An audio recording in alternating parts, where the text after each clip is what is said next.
హరే కృష్ణ. ఈరోజు మనం సిద్ధభక్తుల గంభీర తోటపతిలో మూడు మంది ఇస్తాం.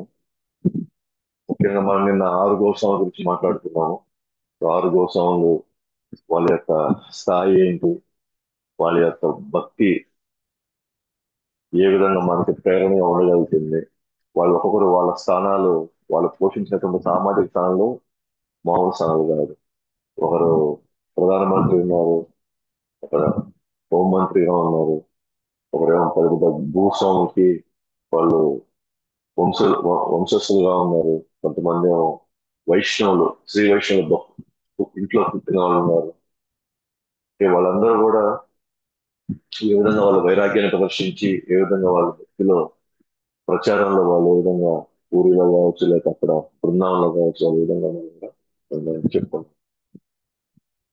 సో ఈ రోజు మనం సిద్ధభక్తులలోకి వెళ్తున్నాం.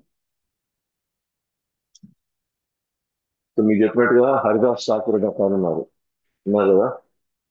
ఏం చేశారు ఆయన? నామాచార్య. అంటే రోజు ఆయన కనీసం 3 లక్షల నామాలు, 192 రౌండ్లు చేస్తారు అనమాట. ఆయన అందరితో పాటు వచ్చారు ఇక్కడికి, జగన్నాథ్పూరికి. జగన్నాథ్పూరి ప్రతిసారి రథయాత్ర అప్పుడు 4 నెలలు ఇక్కడే ఉండేదానికి, చైతన్య మహాప్రభు గడపడానికి బెంగాల్ నుంచి భక్తులంతా వస్తారన్నమాట. అట్లా భక్తులతో వచ్చే క్రమంలో హరిదాస్ ఠాకూర్ కూడా వస్తారు. హరిదాస్ ఠాకూర్ సామాన్య వ్యక్తి కాదు. తన యొక్క భక్తి నమ్మకాన్ని మనం చూడాలి అని అంటే అది బెంగాల్లో చూడాలి.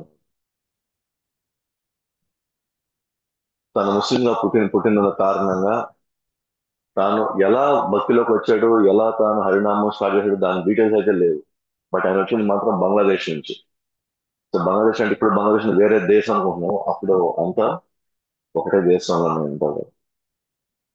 సో ఆ డీటెయిల్స్ అయితే లేవు. కానీ మొత్తానికి అయితే ఆయన ముస్లిం సమాజం తెలిసిన వ్యక్తి. ఆ వ్యక్తి భగవన్ నామాన్ని ప్రణాళిక చేయడానికి ఆయన ప్రయత్నిస్తూ ఉన్నారు. అయితే ముస్లిం సమాజంలో ఉండే వాళ్ళే ఆయన్ని వ్యతిరేకిస్తూ దాన్ని కపట, ఆ, తాను వేరే మతం స్వీకరించడం, వేరే నామాన్ని భగవన్ నామాన్ని స్వీకరించడం వల్ల అందరూ తనని వెలివేస్తారు అన్నమాట. సేమ్ తన మీద కోపము, ద్వేషం, కక్ష ఉంటుంది అన్నమాట.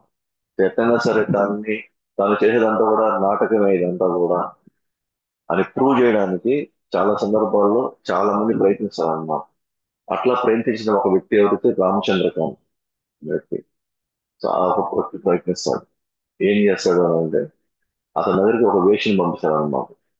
పంపించి ఎట్లయినా సరే ఆమె అతని లొంగ తీసుకుంటే, సో తన మీద అభాండం వేసి ఆ ఊరు నుంచి లేదా అక్కడ ఉన్నటువంటి అక్కడ ఆ ప్రాంతం నుంచి తాన్ని, ఇతని యొక్క, ఇతను దొంగ భక్తుడు, ఇతను కూడా నాటకాలు ఆడుతున్నాడు, ఇతను ఏమీ లేదన్నట్టుగా చెప్పడానికి ఆయన ప్రయత్నించడానికి ఒక వేసుతో మాట్లాడి పంపిస్తాను అనమాట. ఆ వేసుడు ఏమంటాడంటే, ఆ, అదేం పెద్ద విషయం ఏం కాదు, నాతో ఒక్కసారి గడిపితే చాలు, నేను వాళ్ళని వసూలు చేసేసుకుంటాను, నువ్వు 3 రోజులు టైం ఇచ్చాడు, చాలా పెద్ద పని, అది అంత అవసరం లేదు అంతకన్నా.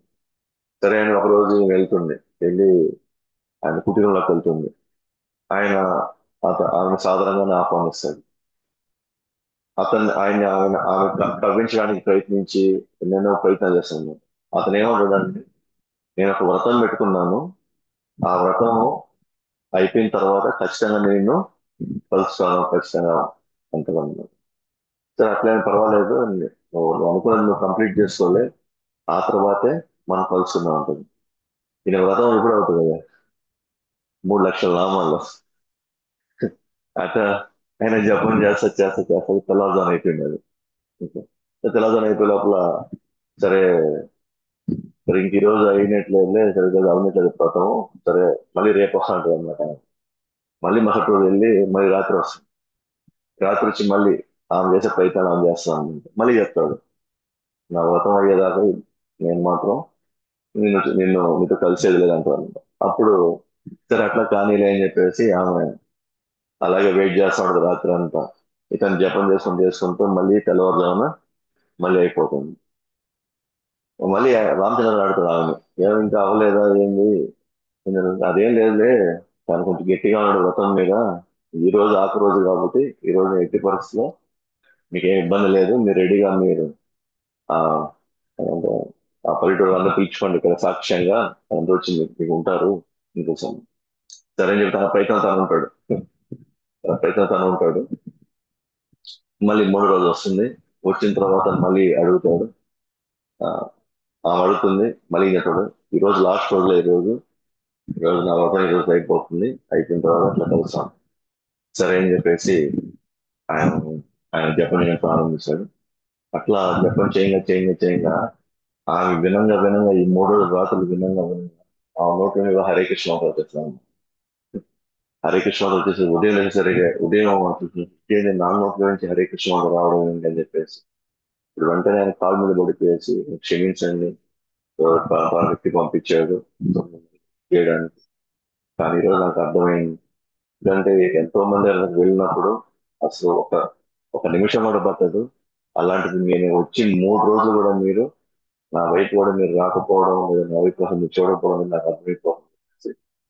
వెంటనే క్షమించమని చెప్పేసి నా పాపానికి ఖచ్చితంగా ప్రాశ్చిత్తం కావాలి. ఒక భక్తుడి యొక్క దగ్గర నేను చాలా తప్పుగా ప్రవర్తించాను. నాకు ఆ పాప ప్రక్షాళన నాకు చేపించాలని చెప్పేసి ఆమె అడుగుతారు.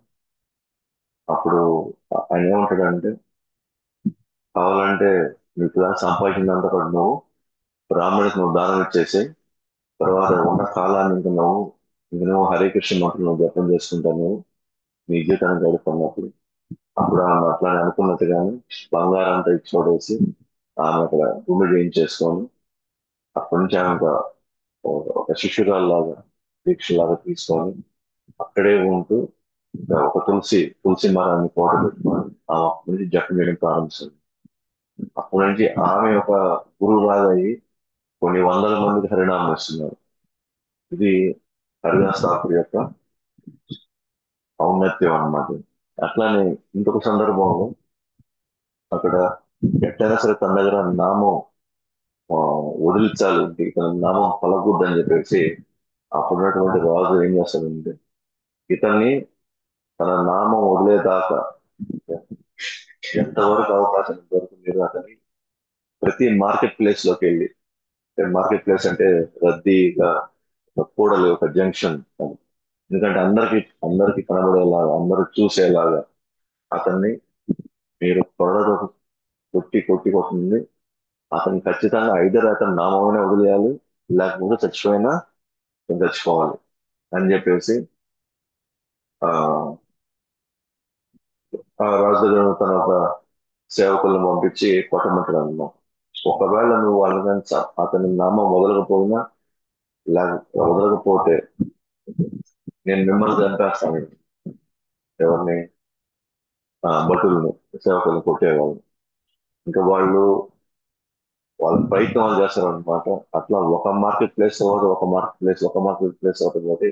22 మార్కెట్ ప్లేస్ లో కొట్టుకుంటూ పోతారు. చివరికి వాళ్ళ వల్ల కాదు, వీళ్ళ దగ్గర శక్తి లేదు ఇంకా. అతనేమో హరే కృష్ణ మంత్రం అనుకుంటూనే ఉంటుంది. నువ్వు వదిలేవయ్యా, నువ్వు వదిలేదు, నీకు ఇంక ఈ బాధ ఉండదని చెప్పేసి చుట్టుపక్కల వాళ్ళని చెప్తాను. అయినా కూడా తాను హరినామాన్ని అసలు వదలదాను. అని చివరికి వాళ్ళు వేడుకుంటారు అన్నమాట. ఏమని? నువ్వు చచ్చిపోకపోతే మమ్మల్ని చంపేస్తాడు, సో నువ్వే ఏదో ఒక విధంగా నీ ప్రాణాలు నువ్వే తీసేసుకో, లేకపోతే మా కుటుంబాలంతా కూడా అస్తవ్యస్తం అయిపోతాయని తనకు తాను తన ఊపిరి తీసేసుకుంటాడు అనమాట. తీసేసుకున్నప్పుడు ఇక్కడ ఉన్నటువంటి భటులు వాళ్ళంతా చూసి ఆయనకి చనిపోయిన చేసి గంగలో వేస్తారు, గంగా నదిలో. ఆ గంగా నదిలో వేసేసిన తర్వాత మళ్ళీ ఒక రోజు తర్వాత 2 రోజుల తర్వాత మళ్ళీ అతను ప్రాణం వస్తుంది. ప్రాణం వచ్చి మళ్ళీ తిరిగి వస్తుంది. గంగాదేవి స్వయంగా ఆయన్ని కాపాడి ఆయన తీసుకొచ్చి మళ్ళీ బతికిస్తున్నాడు. అంటే ఈ విధంగా మనం గమనించుకుంటా ఉంటే ఆ హరినామాన్ని వదలకుండా ఎన్నో ఆటంకాలు, ఎన్నో రకాలుగా తనకి చిత్రహింసలు పెట్టారని. కానీ అనుకున్న విధంగా 3 లక్షల నామాలు మాత్రం ఎప్పుడు ఆయన వదిలిందే లేదు అసలు. సో అట్లాంటి హరిదాస్ ఠాకూర్ అదే అక్కడ చాలా ఇబ్బందులు వస్తున్నాయి, ఆటంకాలు వస్తున్నాయి. చైతన్య మహాప్రభు అందరూ ఇక్కడికి వచ్చేసారు పూరికి, తను ఒంటరి వాడైపోయాడు అక్కడ. సో ఇంక నేను కొనసాగాలి అంటే ఏమనుకుంటే నేను కూడా జగన్నాథ్ పూరి వెళ్ళిపోదాం అని చెప్పేసి వచ్చేస్తారు. చూసారా? అంత పెద్ద అంత స్థాయి భక్తులు కూడా భక్తుల సాంగత్యం లేకపోతే మళ్ళీ రావాల్సి వచ్చింది. భక్తుల సాంగత్యంలోకి మళ్ళీ రావాల్సి వచ్చింది. సో అప్పుడు వచ్చినటువంటి భక్తులతో, బంగాళా నుంచి వచ్చిన భక్తులతో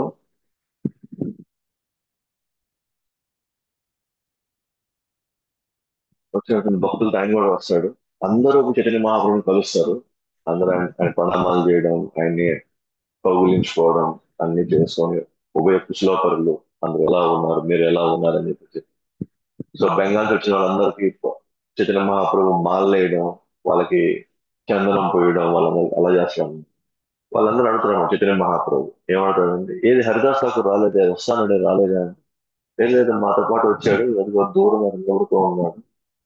ఆ, మరి ఇక్కడికి రావచ్చు కదా అంటే, ఏమో రాలేదని నేను దూరంగా ఉండి ప్రణామాలు చేసుకుంటా అన్నాడు. అందుకే మేము ఇక్కడికి వచ్చాము. సరే వీళ్ళందరికీ మర్యాద చేసిన తర్వాత చైతన్య మహాప్రభు హరిదాసరావు దగ్గరికి వెళ్తాడు. హరిదాసరావు దగ్గరికి వెళ్తే, ఏ ఇక్కడికి ఉన్నావు అంటే, నేను చాలా నీతి జాతికి చెందిన వాడు. నేను మ్లేచ్చులు, యావన్లు అలాంటి ఒక జాతిలో పుట్టినవాడిని నేను. సో నాకు అసలు అర్హత లేదు. నాకు గాలి తగిలినా కూడా వీళ్ళందరికీ పాపం తగులుతుంది. కాబట్టి నేను దూరంగా ఉండి నేను నా ప్రణామాలు చేసుకొని నేను ఇక్కడ దూరంగా నేను ఉంటాను, ఇక్కడ అక్కడే కూడా ఉంటా ఉంటాను. అప్పుడు హరిదాస్ అక్కడ ఉన్నాడు. ఎక్కడో ఒక చిన్న తోట లాగా ఏదైనా ఉంది, అక్కడ ఒక చిన్న రూమ్ ఉంటే చాలు, నేను నా భజన్ని అక్కడ చేసుకోను, నేను హ్యాపీగా ఇక్కడ ఉండిపోతాను. అప్పుడు చైతన్య మహాప్రభు కాశీ మిశ్రా అని ఒక ఆయన ఉంటాడు. ఆయన టెంపుల్ ఇన్ఛార్జ్ అనమాట, జగన్నాథ్ టెంపుల్. అప్పుడు ఆయనతో అంటారు అనమాట, ఈయన హరిదాస్ ఠాకూర్ ఏదైనా నివసించే ఏర్పాటు ఏమైనా చెయ్యండి అని పడతాడు అనమాట. ఒక తోట లాగా ఉండి ఏదో ఒక చిన్న రూమ్ ఉంటే తన జీవితం తను గడుపుకుంటాడు. ఆ, అప్పుడు కాశీ మిశ్రా వచ్చి, మీరు అడగాల ఏంటి, ఇదంతా మీరే యాక్చువల్గా, కానీ మీరు అది ఇమ్మన్నారు, ఖచ్చితంగా నేను దానికి సంబంధించిన ఏర్పాట్లన్నీ కూడా నేను చేస్తానని చెప్పేసి ఆయన ఒప్పుకుంటాడు.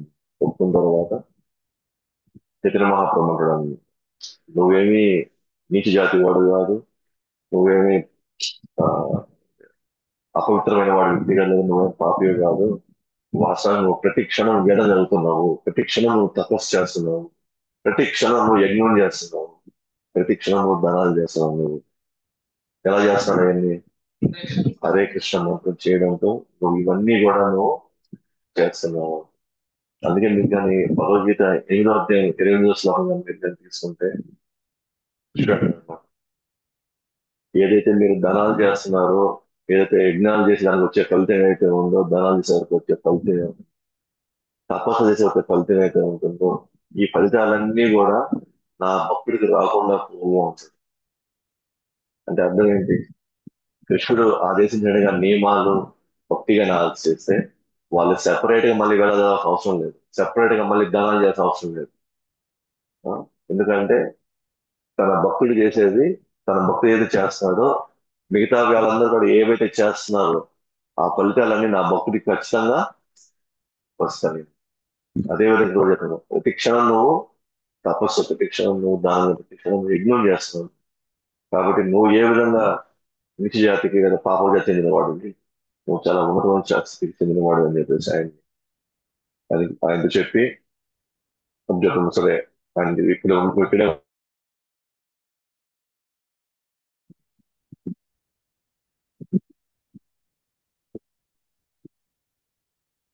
సో నేనే ప్రతిరోజు వచ్చి నేను కలుసుకుంటాను. పైగా నేను ప్రతిరోజు వచ్చి నీకు కావాల్సిన ప్రసాదాన్ని నేను ఏర్పాటు చేస్తాను. నువ్వేం చేస్తావు అంటే, ఇక్కడ నుంచి నువ్వు జగన్నాథ దర్శనం చేసుకోవచ్చు. పైన నీలా చక్రం లేదా సుదర్శన చక్రం ఉంది కాబట్టి ఇక్కడ నుంచి నువ్వు దర్శనం చేసుకోవాలని చెప్పాను.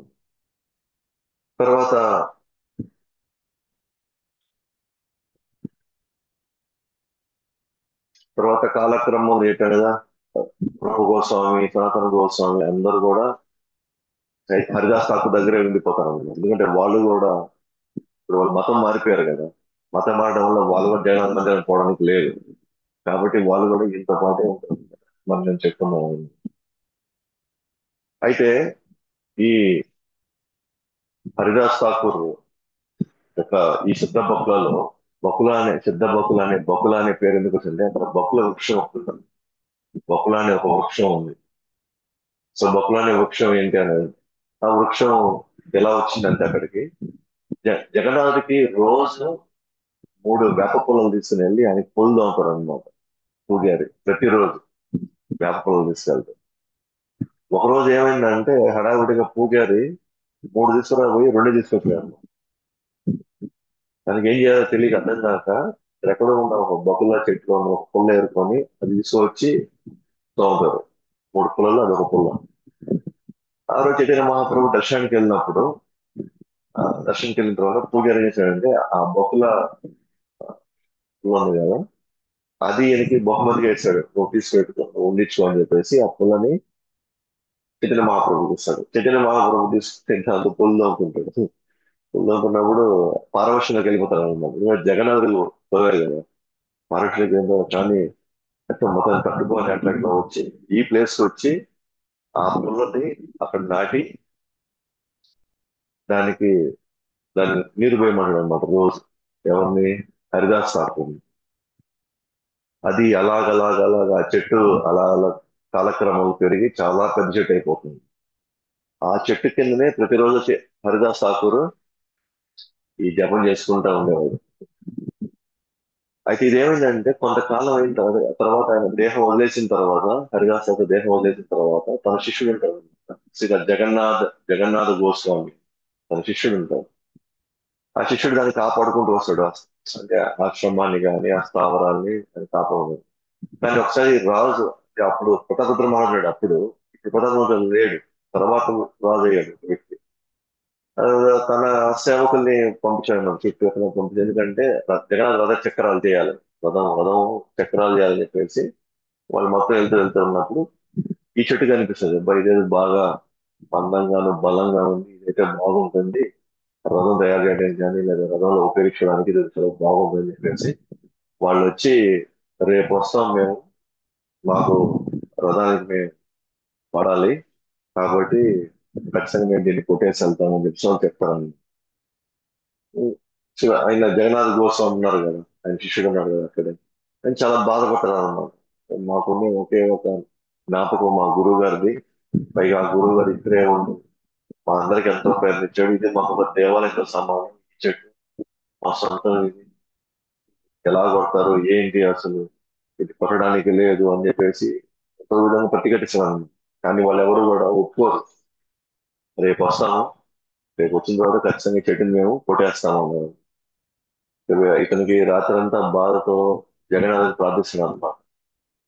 ఎట్టి పరిస్థితుల్లో కూడా ఇవే కాపాడాలని, లేకపోతే సో మా భక్తికి ఎటువంటి అర్థం ఉండదు మా భక్తికి అని చెప్పేసి, లేకపోతే ఒక శిష్యుడిగా నేను గురువు యొక్క జ్ఞాపకాలను ఎత్తుకోలేకపోతే, దానికోసం నేను పోరాడకపోతే ఇక నేను బతికి ఏం ప్రయోజనం అని చెప్పి వేడుకుంటున్నాను. వీళ్ళు నెక్స్ట్ రోజు తిరిగి వస్తారన్నమాట. మళ్ళీ తిరిగి వచ్చేసరికి చెట్టు ఉంటుంది కానీ చెట్టు లోపల మొత్తం త్వర అయిపోతుంది. ఆ? ఆ, ఏముండదు లోపల అంతా. ఇంక దాన్ని కొట్టేసి ఏం చేస్తారు వాళ్ళు ఇంకా, అందువల్ల దాన్ని అట్లాగే వదిలేస్తారు. సో వాళ్ళు ఏమంటారంటే ఈ చెట్టు ఇప్పుడు మోక్షం పొందింది, ఇది సిద్ధి పొందింది అంటారు అన్నమాట ఈ చెట్టు ఇంకా. అందువల్ల దాని పేరు ఏమండి? సిద్ధ బకుల చెట్టు. అది సిద్ధి పొందింది అది, కాబట్టి అది దాని పేరే వచ్చింది, సిద్ధ బకుల అని వచ్చింది అనుకో. సో ఆ విధంగా మనం పోతే ఆ చెట్టు అలాగే ఉంది. అలాగే దాన్ని నీట్గా ఇప్పుడు కాపాడుందాం అనమాట. తిరగని చూసి అంతా ఏముండదు ఒక లోపల. ఆ, సో ఆ విధంగా మనం అది చూస్తే కనుక ఆ చెట్టు శాశ్వతంగా ఇప్పటికీ ఉంది. ఎవరు చేసినది?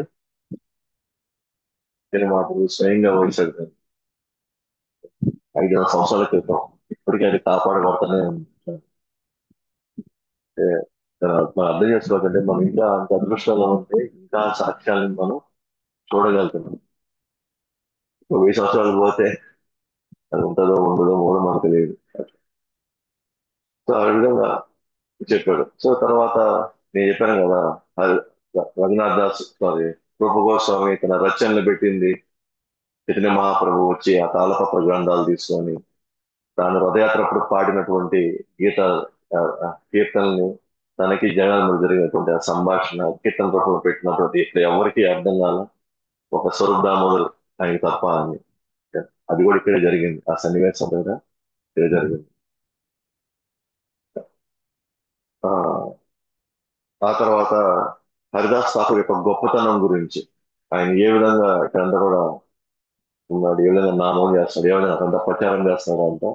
చైతన్య మహాప్రభు అక్కడ ఉన్న వాళ్ళందరికీ ఆయన గురించి కీర్తిస్తున్నాడు. చైతన్య మహాప్రభు ఎవరిని కీర్తిస్తాడు అంటే అంట, ఏ స్థాయిలో కీర్తిస్తాడంటే, ఇంకొక 5 నోర్లుంటే బాగుము అంటే, ఒక నోరుతో పొగిడితే ఎంత, 5 నోర్లుంటే పొగిడితే ఎంత, అలా పొగుడుతున్నాడంట చైతన్య మహాప్రభు హరిదాస్ ఠాకూర్ గురించి.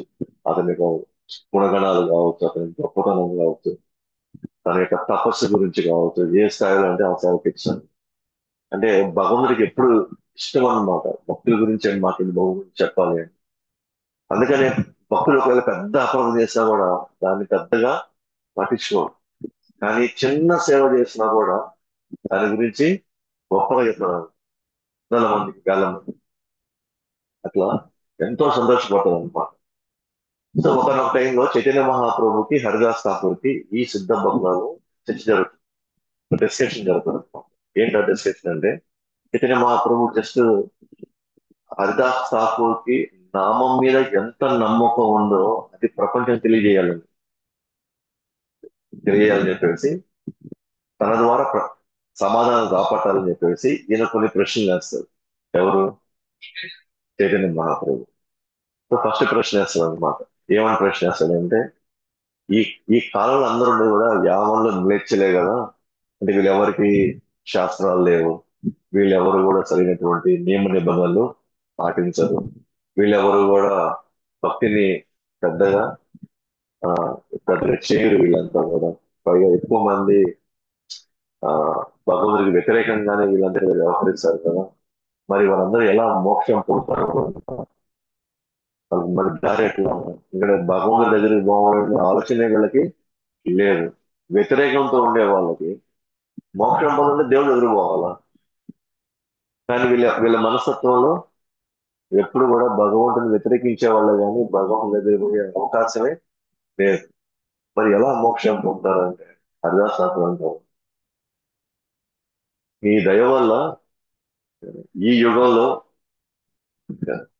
హరినామాన్ని అందించారు, హరినామాన్ని అందించారు. హరినామంతో ఎడలుగా మాట్లాడినా, కోపంతో దాన్ని ఉచ్చరించినా, లేకపోతే ఒక పాటలాగా పాడినా, ఏ విధంగా పాడినా సరే వాళ్ళకి మోక్షానికి అవకాశం ఉంది. సరే, ఎంతో కొంత నమ్మకం, కొంచెం భగవంతుడి మీద నమ్మకం ఉన్న వాళ్ళకి కదా అది అవకాశం ఉంది. మరి భగవంతుడి అంటే నమ్మకం లేని వాళ్ళకి వాళ్ళు ఎలా మోక్షం పొందుతారు? వాళ్ళు ఎలా మోక్షం పొందుతారు అంటే, హరాం, హరాం, హరాం అంటే హిందీలో జనరల్ గా ఎట్లా హరాం అంటే ఎట్లా అంటే, ఎవరైనా వచ్చి మనల్ని తిట్టారు అనుకోండి, ఎవరైనా మనం కొట్టారు అనుకోండి, అది ఒక తప్పుడు మాట అనమాట. నువ్వు హరాం రా, నువ్వు హరాం అంటారు. హరాం అంటే నువ్వు పనికిరాని వాడు ఇటువంటి ఓ, తిట్టేటువంటి ఒక ప్రధాన క్రమంలో ఒక పదం అన్నమాట అది. హరిదాస్ ఠాకూర్ అంటారు, వాళ్ళు వేరే వాళ్ళని తిట్టే క్రమంలో వాళ్ళు హరాం అన్న దాంట్లో రామ్ ఉంది కదా, ఆ రామ్ చాలు వాళ్ళని మోక్షానికి తీసుకెళ్ళడానికి. అంటే అట్లాంటి ఒక శక్తిని నువ్వు భగవన్ నామంలో పెట్టిన ఈ కలియుగంలో. సో ఏదో ఒక రూపంలో అది భూతైనా సరే దాంట్లో భగవన్ నామం ఉంది అంటే, మరి పాపాత్మలు బూట్లేగా తిట్టేది వాళ్ళు. సో పాపాత్మలు బూత్లో తిట్టా దాంట్లో రామ్ అనే పదం ఉంటే భగవంతుడు ఏమనుకుంటున్నాడు, అబ్బా నన్ను పిలిచేట్లు అనుకుంటున్నాడు, అట్లీస్ట్ ఈ రూపంలో నన్ను పిలిచేట్లు అనుకోని వాళ్ళకి మోక్షం. అందుకే మనం పదవి కాదు అందరూ కొట్టుకోవచ్చు, అందుకని నాయన హరినామం చేయండి, హరే కృష్ణ చేయండి అని చెప్పాడు. అందుకని ఈ కలియుగంలో ఏదో ఒక విధంగా భగవన్ నామం తీసుకుంటే ఇక్కడ మహాపాపంలో కూడా మోక్షం వస్తుంది. అంటే కృష్ణుడు ఏమంటుంది నామ భాష లాగా తీసుకుంటాడు. నామ భాష అంటే భగవంతుని గుర్తించి అనకపోయినా పర్వాలేదు. ఓకే, అది ఏదో ఒక విధంగా భగవంతుడు నామంలాగా అనిపిస్తే కూడా చాలు. దాన్ని ఏమంటారంటే నామ భాష అంటారు. శుద్ధనామం అంటే మనం ఎటువంటి అపరాధాలు చేయకుండా మన హరే కృష్ణ మంత్రం చేసి అనుకో దాన్ని ఏమంటారు శుద్ధనామం అంటారు. అలా చేయకుండా మనం ఏదో ఒక ఆలోచనతో ఏదో ఒక ఉద్దేశంతో మనం ఏ విధంగా పలికినా ఉన్నది శుద్ధనామం కాదు, అది నామ ఆ భాష అవుతుంది. దానికి కూడా వాళ్ళు మోక్షము పొందుతారు వాళ్ళు. అది కాదు. ఉదాహరణకి ఎవరున్నారు మనకు అట్లాగా భాగవతంలో అజామ్యుడు. సో అజామ్యుడు బ్రాహ్మణుడు అయినప్పటికీ కాలక్రమంలో ఒక వేశ్యకి ఆకర్షితుడై తన కుటుంబ సభ్యులందరూ బయటకు పంపించేసి ఆమె యొక్క ఆ, సాంగత్యంలో అనేకమైనటువంటి ఆ, దొంగతనాలు, మోసాలు, తాగు అన్ని రకాలైనటువంటి పాపాలు చేశాడు. అయినప్పటికీ కూడా తనకి 10 మంది సంతానం వచ్చారు. 88 సంవత్సరాలు 90 సంవత్సరాల వయసులో కూడా ఒక చిన్న పిల్లవాడు 10 మంది సంతానంతో ఆఖరి వాడు పేరు నారాయణ అని పెట్టుకోవాల్సిన అవకాశం ఆయనకు దొరికింది. ఇప్పుడు కొంతమందికి అనిపించచ్చు, మరి 9 మంది సంతానం అయిన తర్వాత ఇన్ని మోసాలు చేసిన వాడికి భగవన్నామం పెట్టే అంత తెలివితేటలకి ఎట్లా వచ్చినాయి చివరిలో. ఆ భగవాన్ హరి నారాయణ అని పేరు పెట్టడానికి కారణం ఏంటంటే అంతకు ముందర తను చేసిన భక్తి, అట్లీస్ట్ తాను దీంట్లో రాకముందర తాను ఎంతో సిన్సియర్ గా వాళ్ళ తల్లిదండ్రులకి తాను యజ్ఞాల్లో యాగాల్లో తన వంతుకు తాను సిన్సియర్ గా సీరియస్ గా చేశాడు. ఆ భక్తి చేశాడు కాబట్టి భగవంతుడికి ఆ చేసినటువంటి ఆ భక్తికి ఈ రోజు ఏం చేశాడు, నారాయణ అని పేరు పెట్టించేటువంటి స్ఫూర్తి లోపల నుంచి ఆ ప్రేరణ కలిగించాడు. అదే కాకుండా ఆ బిడ్డ మీద తనకి ప్రేమ వచ్చేలాగా తనకి నచ్చేలాగా అటువంటి ఎమోషన్స్ కలిగించాడు బాగా. అప్పుడు యమదూతలు వచ్చారు. ఏమన్నాడు, నారాయణ అని గట్టిగా కొడుకుని తలుచుకున్నాడు. అక్కడ భగవంతుని తలుచుకోలేదు, కొడుకుని తలుచుకున్నాడు. అయినప్పటికీ అప్పుడు విష్ణుదూతలు అక్కడికి వచ్చారు. సో ఇంత పాపం చేస్తున్న వాడు లాస్ట్ లో నారాయణ తలుచుకుని వెంటనే భగవంతుడు విష్ణుదూతలు పంపించాడు అంటే అక్కడ అతను ఎటువంటి అపరాధం లేకుండా నిస్సహాయ స్థితిలో అడిగాడు కాబట్టి భగవంతుడు తన పూర్వపరం చూసుకొని అక్కడ ఎవరిని పంపించాడు, విష్ణుదూతలు పంపించాడు. ఆ తర్వాత ఆయనకి ఛాన్స్ వస్తుంది. తర్వాత ఆయన టైం వేస్ట్ చేయకోకుండా పూర్తిగా హరినామం నిమగ్నమై లాస్ట్ లో వైకుంఠ వైపు ఒక విమానం వచ్చి ఆ విషయంలో ఎవరైతే ఫస్ట్ వచ్చారో కాపాడడానికి వాళ్ళే ఆయన్ని ఆహ్వానించి వైకుంఠ వైపు తీసుకెళ్తారు. అంటే మనకు అర్థమైపోయింది అజామినుడు నామభాష చేశాడు కానీ శుద్ధనామం చేయలే. కానీ నామభాష చేశాడు, కానీ అతను ఆ నిస్సహాయ స్థితిలో ఎటువంటి అపరాధం లేకుండా, అంటే నేను ఇప్పుడు నామం చేస్తాను నా పాపాలన్నీ పోవడానికి ఇప్పుడు నామం చేస్తానని అసలు ఆ ఉద్దేశానికి లేదు. సో కాబట్టి ఆయనకి అవకాశం లేదు. కాబట్టి హరిదాస్ అనమాట ఒక్కసారైనా సరే ఆ నామము చెవిలో వెళ్ళినప్పుడు ఖచ్చితంగా అది మోక్షాన్ని వైపు అతనికి దారి తీస్తుంది. కాబట్టి అంత శక్తివంతమైన ఈ నామం. అందుకే మనం హరే కృష్ణ మనం చేయాలంటే మా గాడి టైం ఉంది, మేము యాడ్ చేయగలుగుతాం ఇవన్నీ, మేము ఎందుకు చేయాలి ఇదంతా, మాకేం వస్తుంది మాకు ఎన్ని చేస్తే. భగవంతుడు ఇంతకంటే దిగి వచ్చి మన కర్మలు మార్చుకోవడానికి ఎందుకంటే మళ్ళీ అవకాశం మనకి దొరకటం. సో ఇది కూడా అంటే టీచరే వచ్చి ఓకే పాస్ మార్క్ తగ్గిస్తున్నారు అన్నమాట. ఇప్పుడు దాకా మనం కనీసం 35 మార్కులు కావాలంటే మనం పాస్ అవ్వాలి. ఇప్పుడు భగవంతుడే వచ్చి ఆ నంబర్ ఆ మార్కులు తగ్గించేస్తున్నాం. కనీసం అది కూడా మనం చేయలేకపోతే మనం భక్తి చేయడం కూడా మన అనుభవం, మన పనికిరామని అర్థం. అంటే ధ్యానాలు పక్కన పెట్టమన్నాడు, యజ్ఞాలు అవసరం లేదన్నాడు, విగ్రహారాధన ఇవన్నీ, ఈవెన్ తీర్థయాత్ర కూడా చేయబడలేదు అన్నాడు. ఒకే దగ్గర శ్రద్ధగా మనం చేయాల్సిన పనులు మనం చేసుకుంటూ హరే కృష్ణ మంత్రం చేయడానికి కూడా మన అరులు కాకపోతే నిజంగా మన కర్మలు తొలగించడానికి మనమే సిద్ధంగా లేవన్నమాట. మన కర్మలు తగ్గించడానికి మనం సిద్ధంగా లేవు.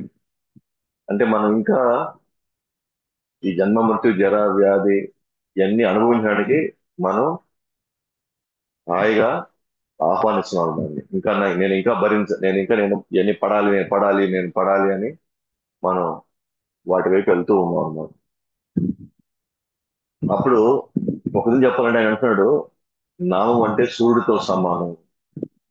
నామం అంటే సూర్యుడి కిరణాలు కొద్దిగా వచ్చినా సరే అంధకారం ఎక్కడి నుంచి నశించిపోతుంది. అలాగే భగవన్నామం ఇప్పుడు ఎవరికి చేస్తారో కొద్దిగా చేసినా సరే అజ్ఞానం తొలగడం ప్రారంభం. ఏంటి అజ్ఞానం? నేను శరీరాన్ని, నేను దేహాన్ని, మాది కుటుంబం, నాది మతం, నాది దేశం అనేటువంటి ఈ అంధకారం ఈ అజ్ఞానం నుంచి మనం బయటకు వస్తాం. అందుకే నామము సూర్యుడితో సమానంగా చేశాడు. రెండో ప్రశ్న, సరే ఇది మనుషులకైతే ఇది వర్తిస్తుంది, ఓకే వాళ్ళంతా కూడా నాస్తికులు లేకపోతే మరి ఇతర జీవుల పరిస్థితి ఏంటి? జీవులంటే ఓన్లీ మనుషులే కాదు కదా ఇక్కడ ఉండేది, జంతువులు, చెట్లు, పక్షులు, ఇవన్నీ వాటి పరిస్థితి ఏంటి? మరి వాళ్ళు ఎవరు కాపాడతారు? వాళ్ళు ఎలా కాపాడబడతారు అప్పుడు? కాబట్టి కొన్ని కథలే ఉన్నాయి, కొన్ని కథలని ఉన్నాయి. మరి అవి కూడా మోక్షం పొందాలి కదా అవన్నీ. మరి అవి మోక్షం పొందాలి, మరి వాటి మార్గం ఏంటి అని అంటే, అప్పుడు హరిదాస్ అక్కడ ఉన్నారు. ఎవరైతే గట్టిగా పెద్దగా హరే కృష్ణ హరినామం చేస్తారో అక్కడ ఉన్నటువంటి ఏ జీవరాశినా సరే, పురుగులు, చెట్లు, ఏ ఉన్న జంతువులు ఏ ఉన్నా సరే వాటి చెవిన పడితే చాలు అవి మోక్షం పొందడానికి అవకాశం. అందుకే మనం నగరకీర్తన చేయమని చెప్పేది అందుకని. ఎట్లాగో వాళ్ళు వినరు, వాళ్ళు చేయరు. ఇలా జీవితంలో వాళ్ళకి దాంట్లో వచ్చేటువంటి ఫలితం గురించి వాళ్ళకి ఏం లే.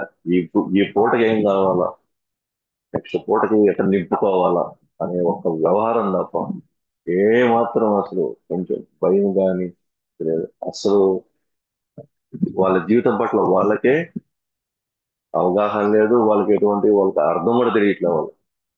కానీ భగవంతుడు అట్లా కాదు కదా, వాళ్ళని కూడా ఏదో ఒక విధంగా ఆ, ఉద్ధరించాలి మనం, లేకపోతే వాళ్ళ పరిస్థితి ఏమవుతుంది, అది ఆచార్యులు చేసేది అది.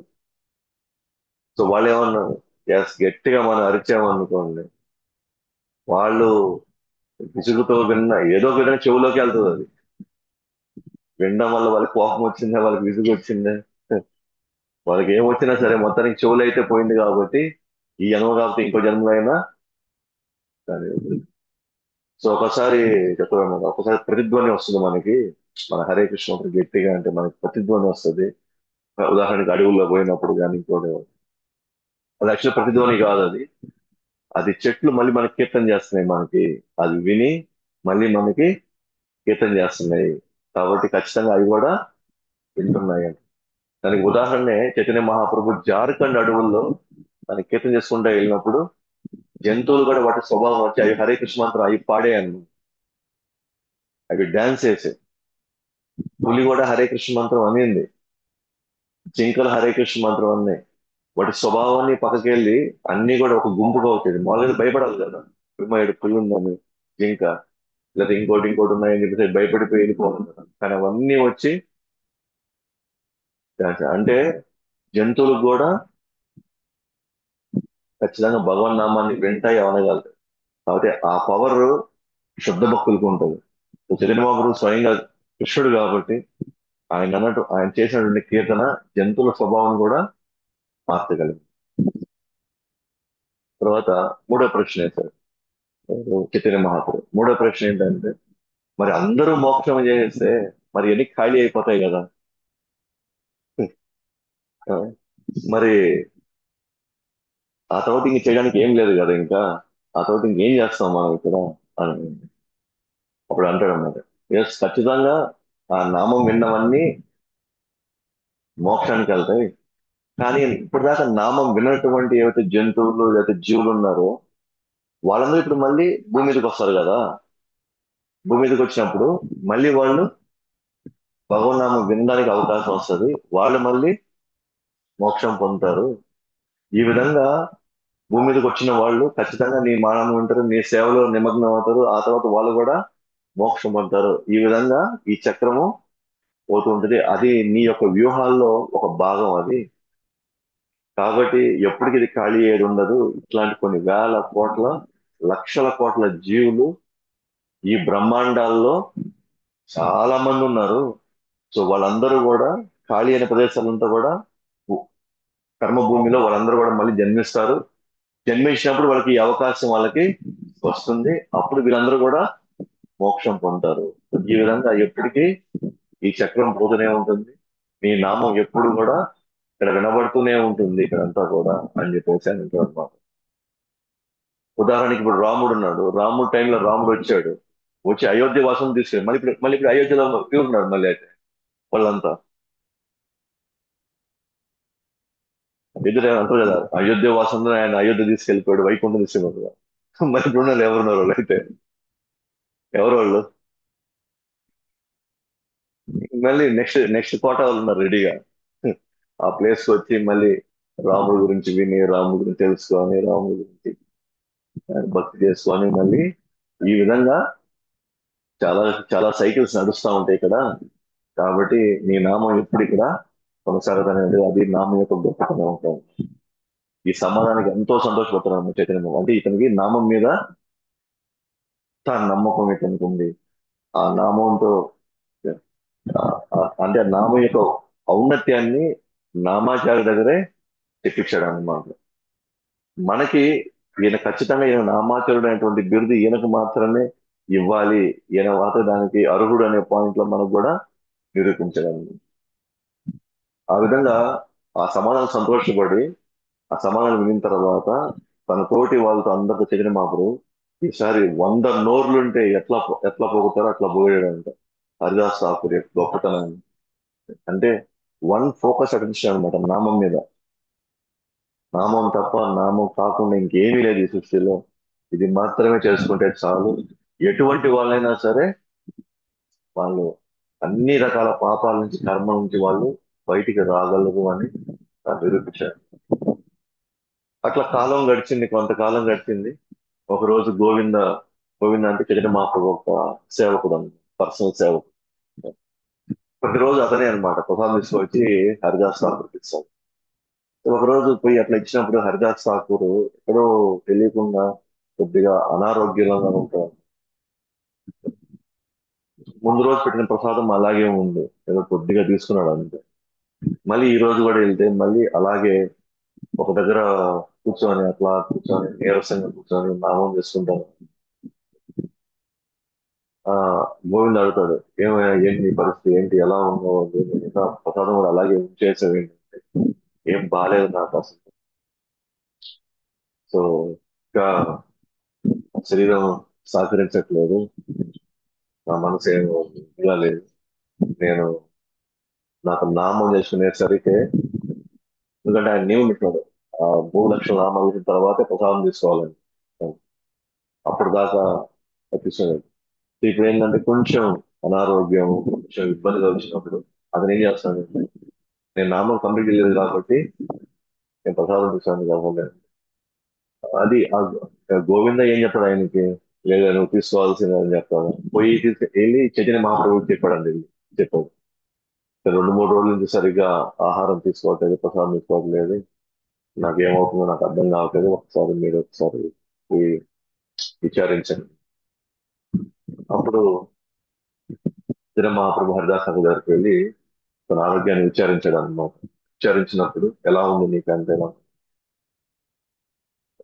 నాకేం ప్రాబ్లం లేదు,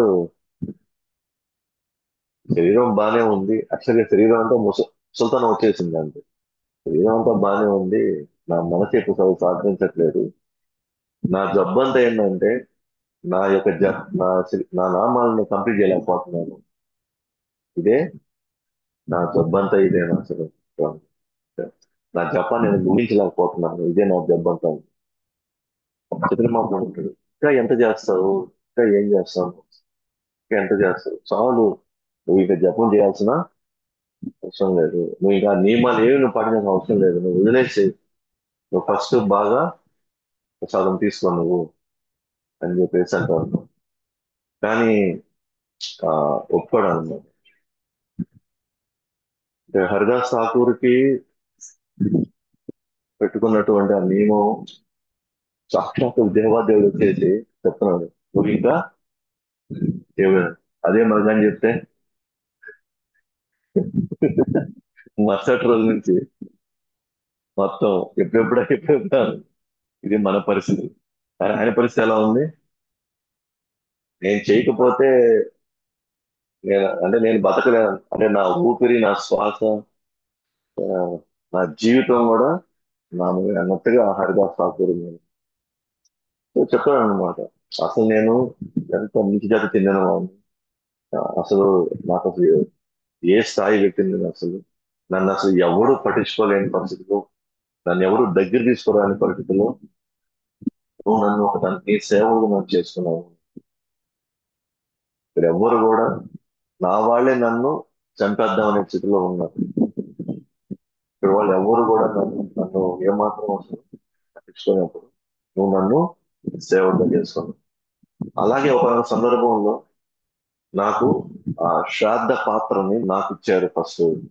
శ్రాద్ధ పాత్ర అంటే అదే చనిపోయిన తర్వాత మొత్తం ఆ ఆ కృతులన్నీ, అంటే ఆ కార్యక్రమాలంతా అయిన తర్వాత ఫస్ట్ పాత్ర బ్రాహ్మణుడికి ఇవ్వాలి. అతను తీసుకుంటే పైన ఉన్నటువంటి ఆ ఆత్మ సంతోషపడినట్టు, అంటే బ్రాహ్మణుడికి మనం ఫస్ట్ పాత్ర ఇచ్చాలి.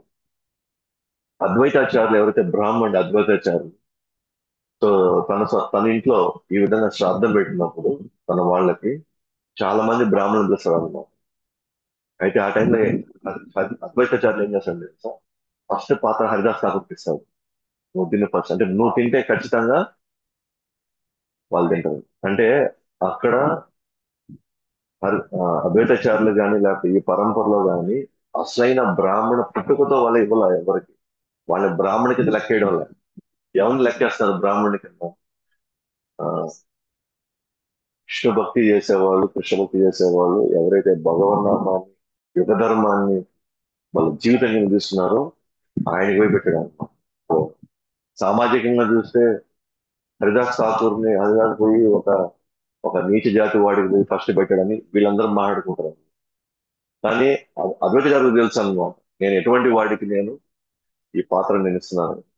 సో అది హరిదాస్ అక్కడ గుర్తుపెట్టుకున్నాడు అనమాట. అసలు నాకు అసలు ఏ మాత్రం అర్హత లేని వాళ్ళకి నాకు ఆ శ్రాద్ధ పాత్ర నాకు ఇచ్చారు, అంటే నాకు ఎంత విలువ ఇచ్చారు అంతా కూడా. నన్ను నన్ను ఎట్లా చూస్తున్నారు, నాకు చాలు ఈ జీవితంలో, ఇంకా నాకు ఇంకైతే నాకు ఇంకేం వద్దు. మీరు ఇచ్చిన స్థానం, సేవకుడిగా మీరు ఇచ్చిన స్థానం, ఈ భక్తులందరూ కూడా నాకు ఇచ్చినటువంటి స్థానం, నాకు అంతకంటే ఇంకేం నాకు ఇక్కడ నాకేం అవసరం లేదు. నాకు ఒక వరం మాత్రం నాకు కావాలి, ఇంకా నాకేం వరం లేదు. ఈ లీలలు మీరు ముగించే లోపల నేను ఇక్కడి నుంచి వదిలేసి వెళ్ళిపోవాలి.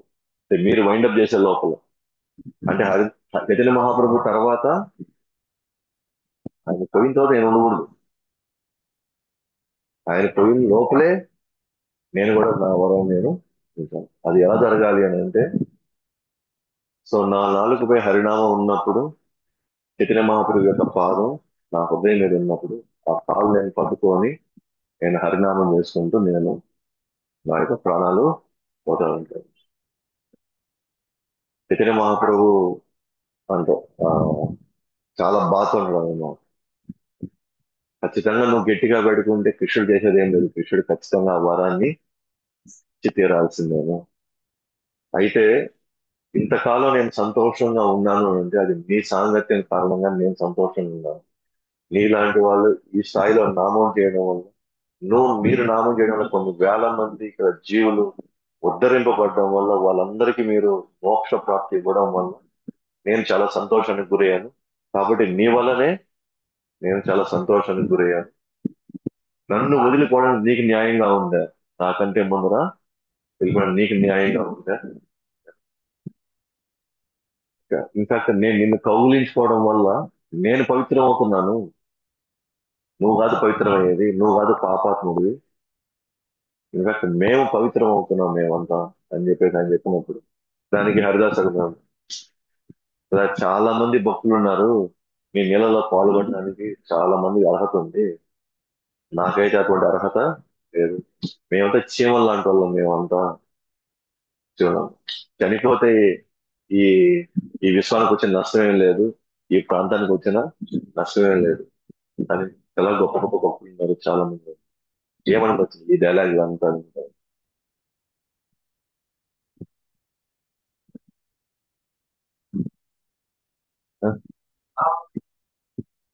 నామం చేయడం వల్ల మంచి భక్తులు అయ్యారు. ఇంకా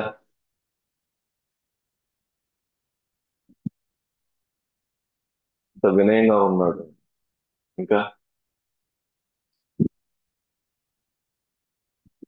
గడ్డి పూస కంటే తాను ఏమాత్రం అసలు చైతన్య మహాప్రభు స్వయంగా వచ్చి తనకి ఇది ఇచ్చినా సరే తాను తన స్థానాన్ని ఇంకా ఇంకా ఇంకా తగ్గించుకునే ఉన్నాడు. ఇప్పుడు గొప్ప భక్తుడు అని మనం ఎలా చెప్పగలం అంటే, ఎలా చెప్పగలం అంటే ఏ పాయింట్, నేను భక్తుడే కాదనుకుంటాడు. నేను భక్తుడి కాదు, అరువుడినే కాదు, నేను భక్తుడు అయ్యేదానికి అవకాశం నాకు లేదు, దానికి మొత్తం ఇది అతను. కానీ నిజంగా తనకి మాత్రం అనిపించదు తనకి నిజంగానే అనిపించదు. ఇప్పుడు మనం ఎవరైనా అనుకోండి, అవునండి అవునండి, కానీ లోపల మాత్రం సంతోషం ఉంది. నేను భక్తుని కాదు, నేను భక్తుని కాదు, కానీ లోపల మాత్రం నేను చాలా గొప్ప భక్తుని అనుకుంటాను. సో మనకి వాళ్ళకి తేడా ఏంటంటే వాళ్ళు నిజంగానే ఫీల్ అవుతారు అన్నమాట, నిజంగా ఆ భక్తుని కాదు. మనం పొగిడంటే వాళ్ళు కోపడతారమ్మా, తిడతారు, కానీ వాళ్ళు మాత్రం పొగుతూనే ఉంటారు. వేరే వాళ్ళకి కొద్దిగా చేసినా వాళ్ళు విపరీతంగా పొగుడతారు. వీళ్ళు ఎంత చేసినా కూడా వాళ్ళు "ఛీ, నా బతుకెందుకు ఇక్కడ", కానీ ఉదయం రాత్రి సేవ చేస్తూనే ఉంటారు వాళ్ళు. కానీ నువ్వు కొద్దిగా బా ఏం చేశాను, ఏం చేశాను, ఇంకా పోయి రాత్రి పడుకున్నాను, సిగ్గులు అక్కడ పోయి పడుకున్నాను నేను పోయి, అనవసరం లేదు, ఈ 10 నిమిషాలు ప్రసాదం టైం వేస్ట్ చేశాను నేను, అంటే వాళ్ళ కాన్షియస్ అలా ఉంటది. సో భక్తుడు అంటే తనకే అనిపిస్తుంది అనమాట, ఏమని, నేను భక్తుని కాదు అని. మనం 100 ఆర్గ్యుమెంట్లు ముందు పెట్టినా సరే, 100 సాక్ష్యాలు చెప్తున్నా సరే, వాళ్ళకి ఏమంటారు, కర్ర తీసుకొని పరిగిస్తాడు కొట్టడానికి వచ్చి, నేను భక్తుని అంటారు ఏమో అని. అట్లాంటి ఒక స్థితి అన్నమాట. కాబట్టి భక్తుడి యొక్క స్టాండర్డ్స్ చాలా హై అన్నమాట. అది కనీసం ఆ నిర్వచనం మనం తెలుసుకుంటే, మనం ఎవరు భక్తులు కాదు, అట్లీస్ట్ మన బాధ్యతలో అయినా మనం లెక్కేసుకోవచ్చు. ఓకే. అలాంటప్పుడు ఏమవుతుంది తెలుసా, మనకి ఎవరైనా పొగిడిన నేను భక్తుని నాకు అనిపించింది అనుకోండి, అనిపిస్తే అర్థం ఏంటి, అది మనం ఎప్పుడు గుర్తుపెట్టుకోవాలి. మనం దాంట్లో కొద్దిగా మన ఆనందం పొందాము అంటే, వీళ్ళు భక్తులు అని మన ఆనందం పొందాము అంటే అర్థం చేసుకోవాలా. ఎందుకంటే దాన్ని నిజమైన భక్తులు సహించలేదు. అందుకే ఆడ హరిదాస్ ఠాకూర్ ఎంత చెప్పినా సరే, చైతన్య మహాప్రభు ఎంత చెప్పినా సరే, హరిదాస్ ఠాకూర్ ఏమో అలా చీమపోతే ఇబ్బంది లేదని, నీకు చాలా మంది గొప్ప భక్తులు ఉన్నారు, వీళ్ళల్లో పాల్గొనడానికి చాలా మంది భక్తులు, నేను పోవడం వల్ల ఇక్కడ ఎవరికి నష్టము. ఇక్కడ చైతన్య మహాప్రభు ఉన్నాడు, బాబు నువ్వే నాకు సంతోషం ఇచ్చింది, నీ వల్ల నేను ఇప్పుడు దాకా నేను సంతోషంగా ఉంది, నువ్వు వెళ్ళిపోవడం నీకు న్యాయం అని అవుతున్నాడు. ఈయనేమన్నాడు, నేను అసలు లెక్కే లేదు, నీకు చాలా మంది గొప్ప భక్తులు ఉన్నారు, వాళ్ళతో నేను బ్రహ్మాండంగా సేవ, నేను ఉన్నా లేకపోయినా వచ్చే నష్టం ఎవరికి లేదు. అందుకే మనల్ని ఏమాత్రం కొద్దిగా తక్కువ అంచనా వేసినా, తక్కువ అంటే కొద్దిగా మనం మన పట్ల అటెన్షన్ ఇవ్వకపోయినా, మనం గుర్తించకపోయినా మనం పడే ఆవేదన ఉంటుంది కదా. ఇక్కడ దేవాదేవుడు గుర్తిస్తాడు ఇక్కడ, కానీ అయినా కూడా ఏమాత్రం అసలు తీసుకోవట్లేదు. ఇది మీరు అర్థం చేసుకోవాల్సింది. ఎవరైనా సరే, మనం ఎవరైనా భక్తులు అన్నారు అనుకోండి, ఇది హరిదాస్ ఠాకూర్ ఒకసారి ఆలోచిస్తాం ఒకసారి, హరిదాస్ ఠాకూర్ గురించి వచ్చారంటే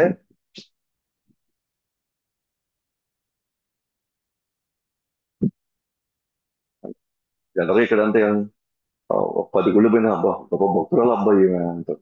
ఒక భక్తుల అబ్బాయి ఈయన ప్రతి వారం పోయి చేస్తారు. ప్రతి వారం పోయి చేస్తారు. మనం చెప్పే డెఫినేషన్ ఈ చెప్పే డెఫినేషన్ మనం ఎందుకు అందుకే నేను చెప్పాను. నేను ఫస్ట్ టైం భక్తుల సామెతను బాగా చదివినప్పుడు బాగా ఫస్ట్ క్యాంట్ కంప్లీట్ చేశాను. అంతకుముందు నేను బాగా నేను చదివాను ఫస్ట్ క్యాంట్ చదివినప్పుడు మనం పెద్ద భక్తులు అనుకున్నాను నేను. కానీ భక్తుల సామెతను బాగా ఫస్ట్ క్యాంట్ చదివిన తర్వాత అసలు మన మనిషి కేటగిరీకి ఇంకా రాలేదు మనం. ఇంకా మనం అసలు మనుషుల కేటగిరీకే ఇంకా రాలా. మనుషుల కేటగిరీకి వచ్చిన తర్వాత అప్పుడు భక్తుల గురించి ఎందుకంటే మనుషుల కేటగిరీలో ఎవరికి ఈర్ష్య ద్వేషాలు ఉండవు. కోపం, శాపం ఇవన్నీ ఉండకూడదు. ఉన్నాయంటే మనుషులు కాదు. సో ఫస్ట్ మనం ఏ స్థితికి రావాలి ఫస్ట్ ఫస్ట్ మనుషుల కేటగిరీకి వస్తే ఆ తర్వాత భక్తుల కేటగిరీ గురించి మనం ఆలోచించుకోవాలి. అప్పుడు దాకా మనం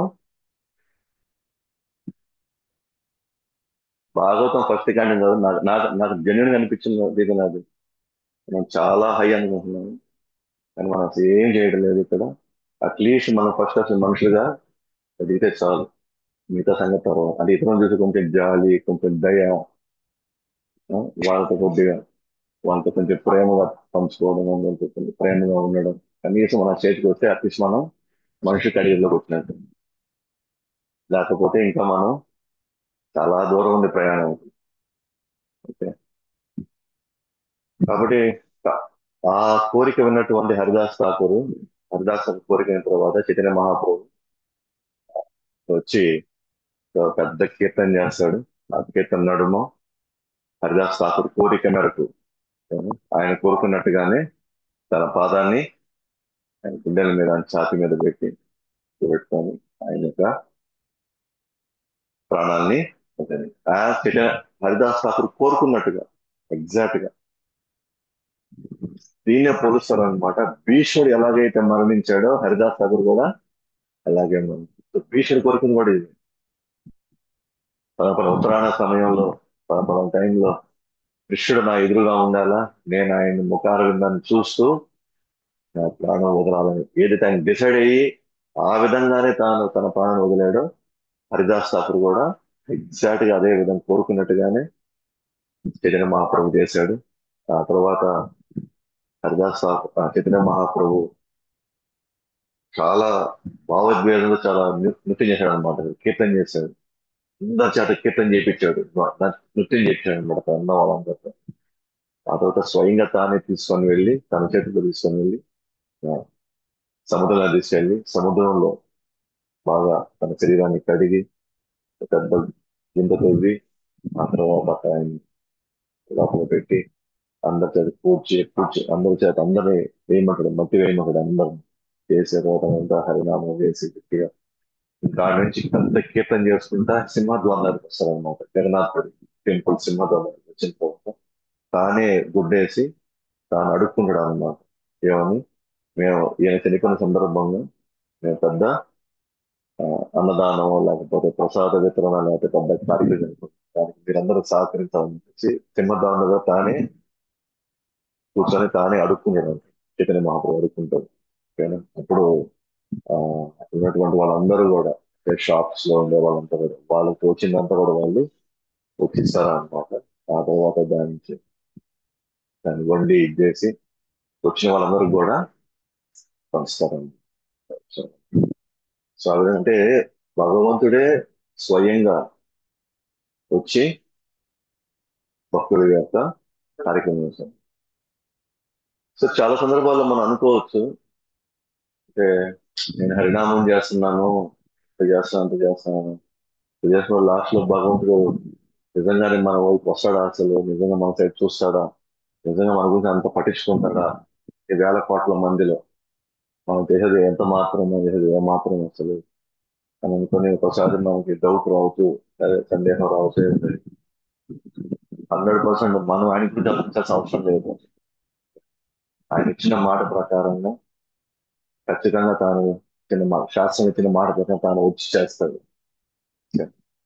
ఓన్లీ డౌట్ పడాల్సింది మనం అప్పటిదాకా చేస్తామా లేదా. ఓకే. ఆయన మీద మనం డౌట్ ఉండాల్సిన అవసరం లేదు.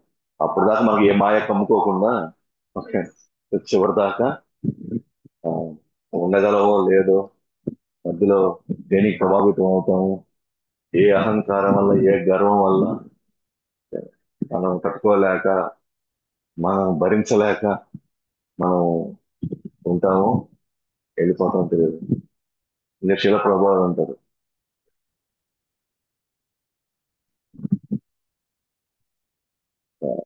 వెళ్ళిపోవడం పెద్ద ఈజీ, పెద్ద కష్టమేం, పెద్ద ఆశ్చర్యం లేదు. ఉండడం అనేది ఇంకా ఆశ్చర్యం. 10 సంవత్సరం ఇంకా ఉన్నారు మీరు భక్తులు, ఇంకా ఇంకా నియమాలు పాటిస్తూనే ఉన్నారు ఇంకా. వెళ్ళిపోవడం చాలా, అది పెద్ద ఆశ్చర్యపోవాల్సిన అవసరం లేదు. భక్తి నుంచి వెళ్ళిపోవడం పెద్ద ఆశ్చర్యం కాదు. భక్తిలో ఇంకా కొనసాగడం అనేది ఆశ్చర్యం. చివరి దాకా కొనసాగడం అనేది చాలా ఆశ్చర్యం. ఎందుకంటే ఈ లోపల చాలా చాలా ఆటంకాలు వస్తాయి. కానీ ఏ ఆటంకాలు వచ్చినా సరే అది భగవంతుడు చూసుకుంటాడు. నేను చేయవలసింది దాన్ని నేను చేసుకుంటూ పోతానంటే ఆయన అన్ని ఆటంకాల్ని తీసేయగలుగుతాడు. లేకపోతే ఉండడం అనేది అంత ఈజీ కాదు. జీవితాంతం కొనసాగడం అస్సలు ఈజీ కాదు. చాలా కష్టం. రోజువారి మనం సాధన చేయకుండా, రోజువారి మనం భగవద్గీత బాగా చదువుకున్నట్టు, భగవద్గీత సాధన వినకపోతే ఖచ్చితంగా ఎక్కువ కాలం మనం కొనసాగలేము. గ్యారంటీ. దానికి మనం ఇంకోటి కూడా చెప్పుకున్నాం. ఇక మనం కొనసాగేది మన ప్రయత్నం వల్ల కాదు, లేదా మన కష్టం మీద కాదు, అది భక్తుల యొక్క సాంగత్యం అని కూడా గుర్తుపెట్టుకోవాలి. సో మన ప్రయత్నం మీద, మన కష్టం మీద అస్సలు కొనసాగడం ఇక్కడ మన భక్తుల సాంగత్యంలో మన భక్తులకి ఎంత సహకరిస్తా ఉంటాం, దాన్ని బేస్ చేసుకొని మనం పోతాం. సో మన భక్తుల సాంగత్యంలో మనం లేము అంటే రాలేము. డెఫినెట్ గా మన భక్తి కొనసాగదు. సో అందువల్ల చైతన్య మహాప్రభు స్వయంగా వచ్చి ఒక భక్తుడికి, తన ఇంట్లో కూడా చేయరు ఒకవేళ ఉంటే కుటుంబం కూడా, తన బంధువర్గం, తన వంశం, లేకపోతే వాళ్ళ ఇంటి పేరోళ్ళు, ఇట్లా ఉన్నా కూడా ఎవరు ఈ స్థాయిలో చేయరు. కానీ భగవంతుడు తనని సంతోషకరం తృప్తి కొడితే ఏ స్థాయికైనా పోయి, అంటే భగవంతుడికి అడుక్కోవడం అంటే ఒక భక్తుడి కోసం, అంటే ఆ భక్తుడు ఏం చేస్తుందని మనం ఆలోచించాలి. అట్లానే మీరు అదే అనాలిసిస్ చేసుకోవచ్చు. ఒక గురువు ఒక వ్యక్తి కోసం ఆచార్య చేస్తున్నాడంటే ఆ వ్యక్తి ఏ స్థాయిలో భక్తిలో ఎదిగి ఉండొచ్చు, లేదా సహకరించాడు కూడా అంచనా వేయాలి.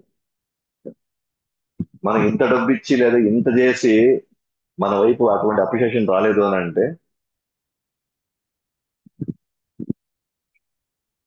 మన తప్పు కాదు, వాళ్ళ తప్పు అది. అవునా?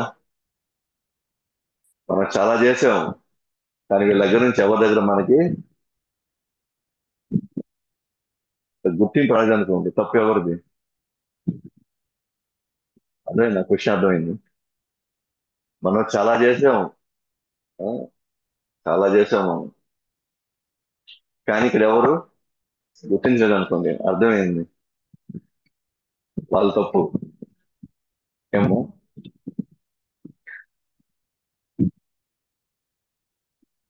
దాంట్లో స్వార్థం ఉంది, దాంట్లో స్వార్థం ఉంది కాబట్టి ఎవరు గుర్తించాలి. దాంట్లో స్వార్థం లేదనుకోండి, ప్రతి ఒక్కరు గుర్తిస్తారు.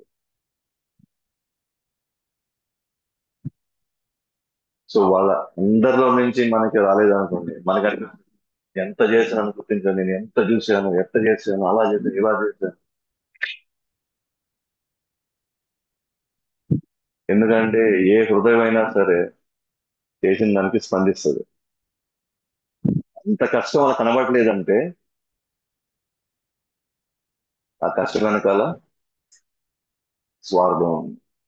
నాకు పేరు రావాలన్నా, మనం గుర్తించాలన్నా, నా వైపు అందరూ చూడాలనో, నన్ను ఈ స్థానంలో వాళ్ళు పెట్టాలనో ఆ స్వార్థంతో మనం చేసాం కాబట్టి వాళ్ళెవరు మనల్ని గుర్తించరు.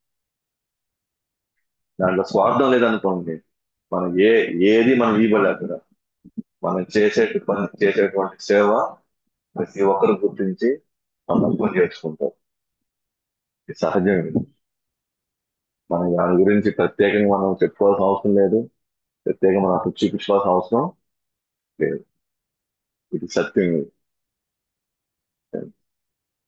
కాబట్టి హరిదాస్ ఠాకూర్ యొక్క జీవితం మనకి చాలా విధాలుగా భక్తుడుగా వ్యవహారం కావచ్చు, లోపల గుణగణాలు కావచ్చు, ఉండాల్సిన భావం ఏంటి, ఇవన్నీ కూడా మనకి సుస్పష్టంగా లేదు. పైగా తాను వచ్చింది చాలా చాలా నీచ జాతి నుంచి వచ్చాడు.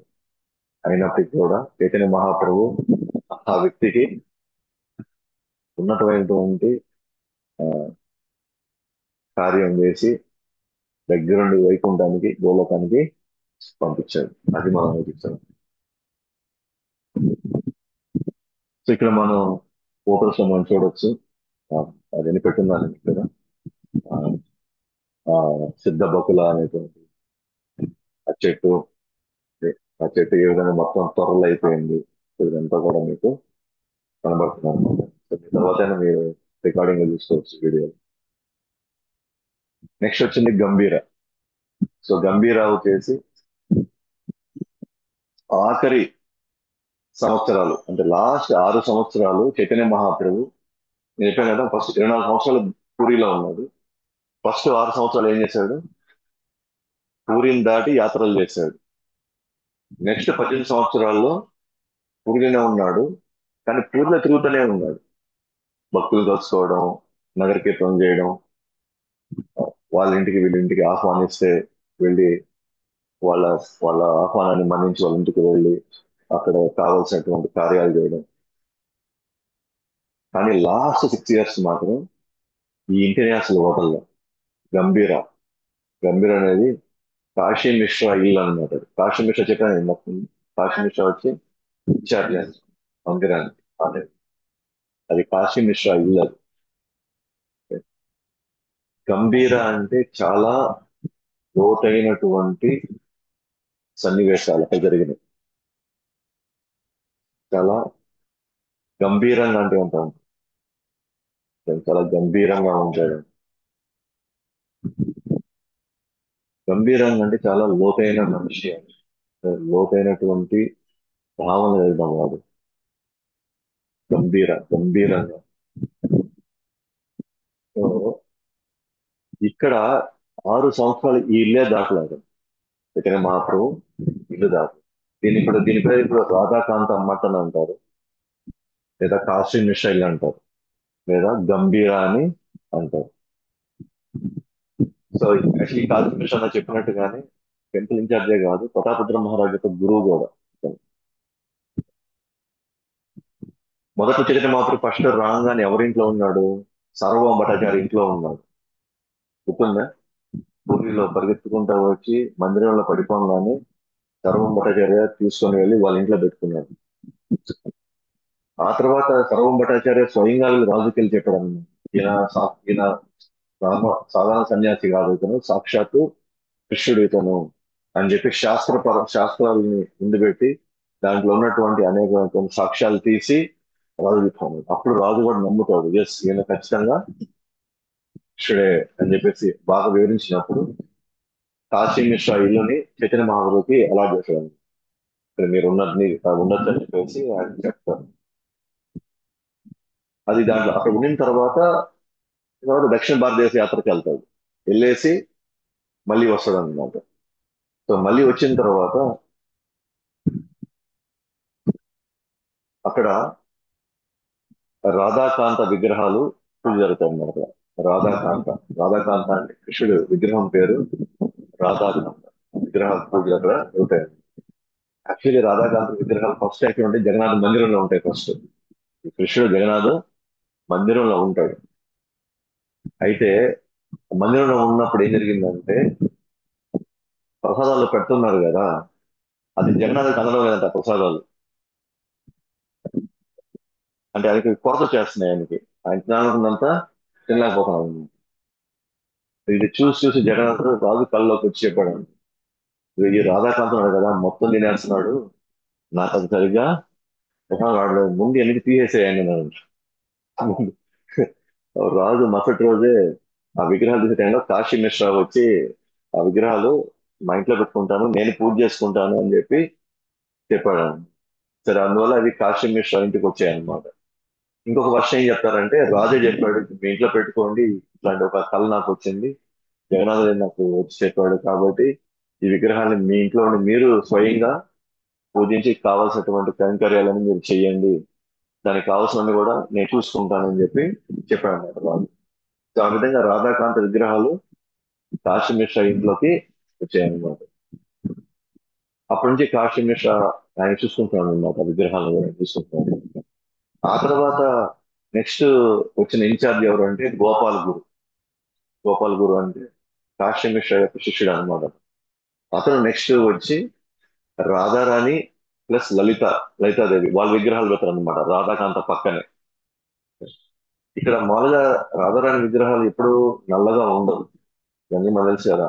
ఆమె తెలుపు లేదా బంగారు వర్ణం ఆమె. కానీ ఇక్కడ నల్లగా ఉంటాయి అన్నమాట, రాధారాణి విగ్రహం కూడా నల్లగా ఉంటుంది. ఎందుకంటే అంట ఆమె కృష్ణుని రోజు తలుచుకొని ఆ కలర్ కూడా ఆమెకు వచ్చేస్తుందంట నల్లగా. అందువల్ల ఇక్కడ రాధారాణి విగ్రహం కూడా నల్లగానే ఉంటారు. ఇక పక్కనే లలితా సఖి. సో ఈ విగ్రహాలు ఉంటాయన్నమాట అక్కడ మనం. సో ఇప్పటికి మనం వెళ్తే మనం చూడొచ్చు, ఆ చిన్న గదిలో చైతన్య మహాప్రభు యొక్క వాడిన పాదుకులు ఉంటాయి. ఇది కూడా పాదుకులు, మండలం, తర్వాత ఒక బంత ఉంటుంది, కప్పుకున్నది బంత, లేదా దాని మీద పడుకొని చిన్న బంత. ఈ రోజు కూడా మనం ఆ రూమ్కి వెళ్ళి మనం చూస్తే ఇప్పటికి కూడా అవి ఉంటాయి. అప్పుడంటే కొంచెం అది తడికలు వేసి కొంచెం మట్టితో చేసినటువంటి ఇల్లు అన్నమాట. ఇప్పుడు అది రెనోవేట్ చేసి మళ్ళీ ఇప్పుడు ఒక చిన్న గదిలో వేశారు.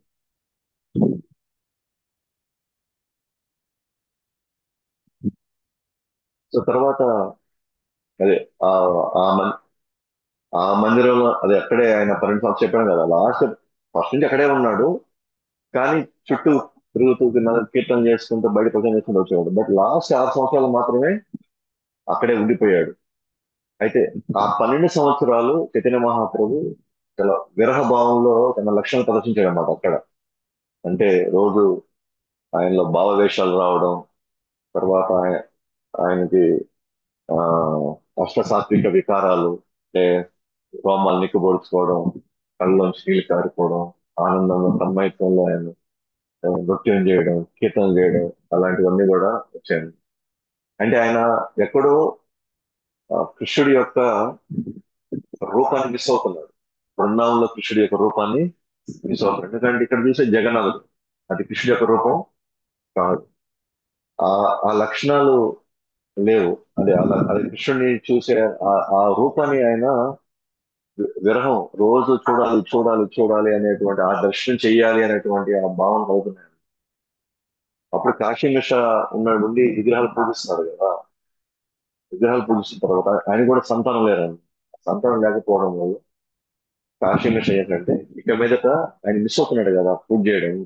ఆ విగ్రహానికి ఎదురు మా ప్రతిష్ట అనమాట. మీరు ఇంకా రోజు పూజ చేసుకొని మీ యొక్క విగ్రహాన్ని మీరు తగ్గించుకోవచ్చు అన్నట్టుగా అనమాట. అంటే చాలా అందంగా ఉంటాయి విగ్రహాలు కూడా, చాలా అందంగా ఉంటాయి విగ్రహాలు. సో ఆ విధంగా తాను కోల్పోయినటువంటి ఆ దర్శనాన్ని ఈ రూపంలో ఆయన రోజు స్వయంగా ఆయన సేవ చేయడం వల్ల ఎంతో కొంత తాను ఆ విరహాగ్నిలో కొంత తగ్గుముఖం పడుతుంది అనేటువంటి భావనలు ఇచ్చాడు.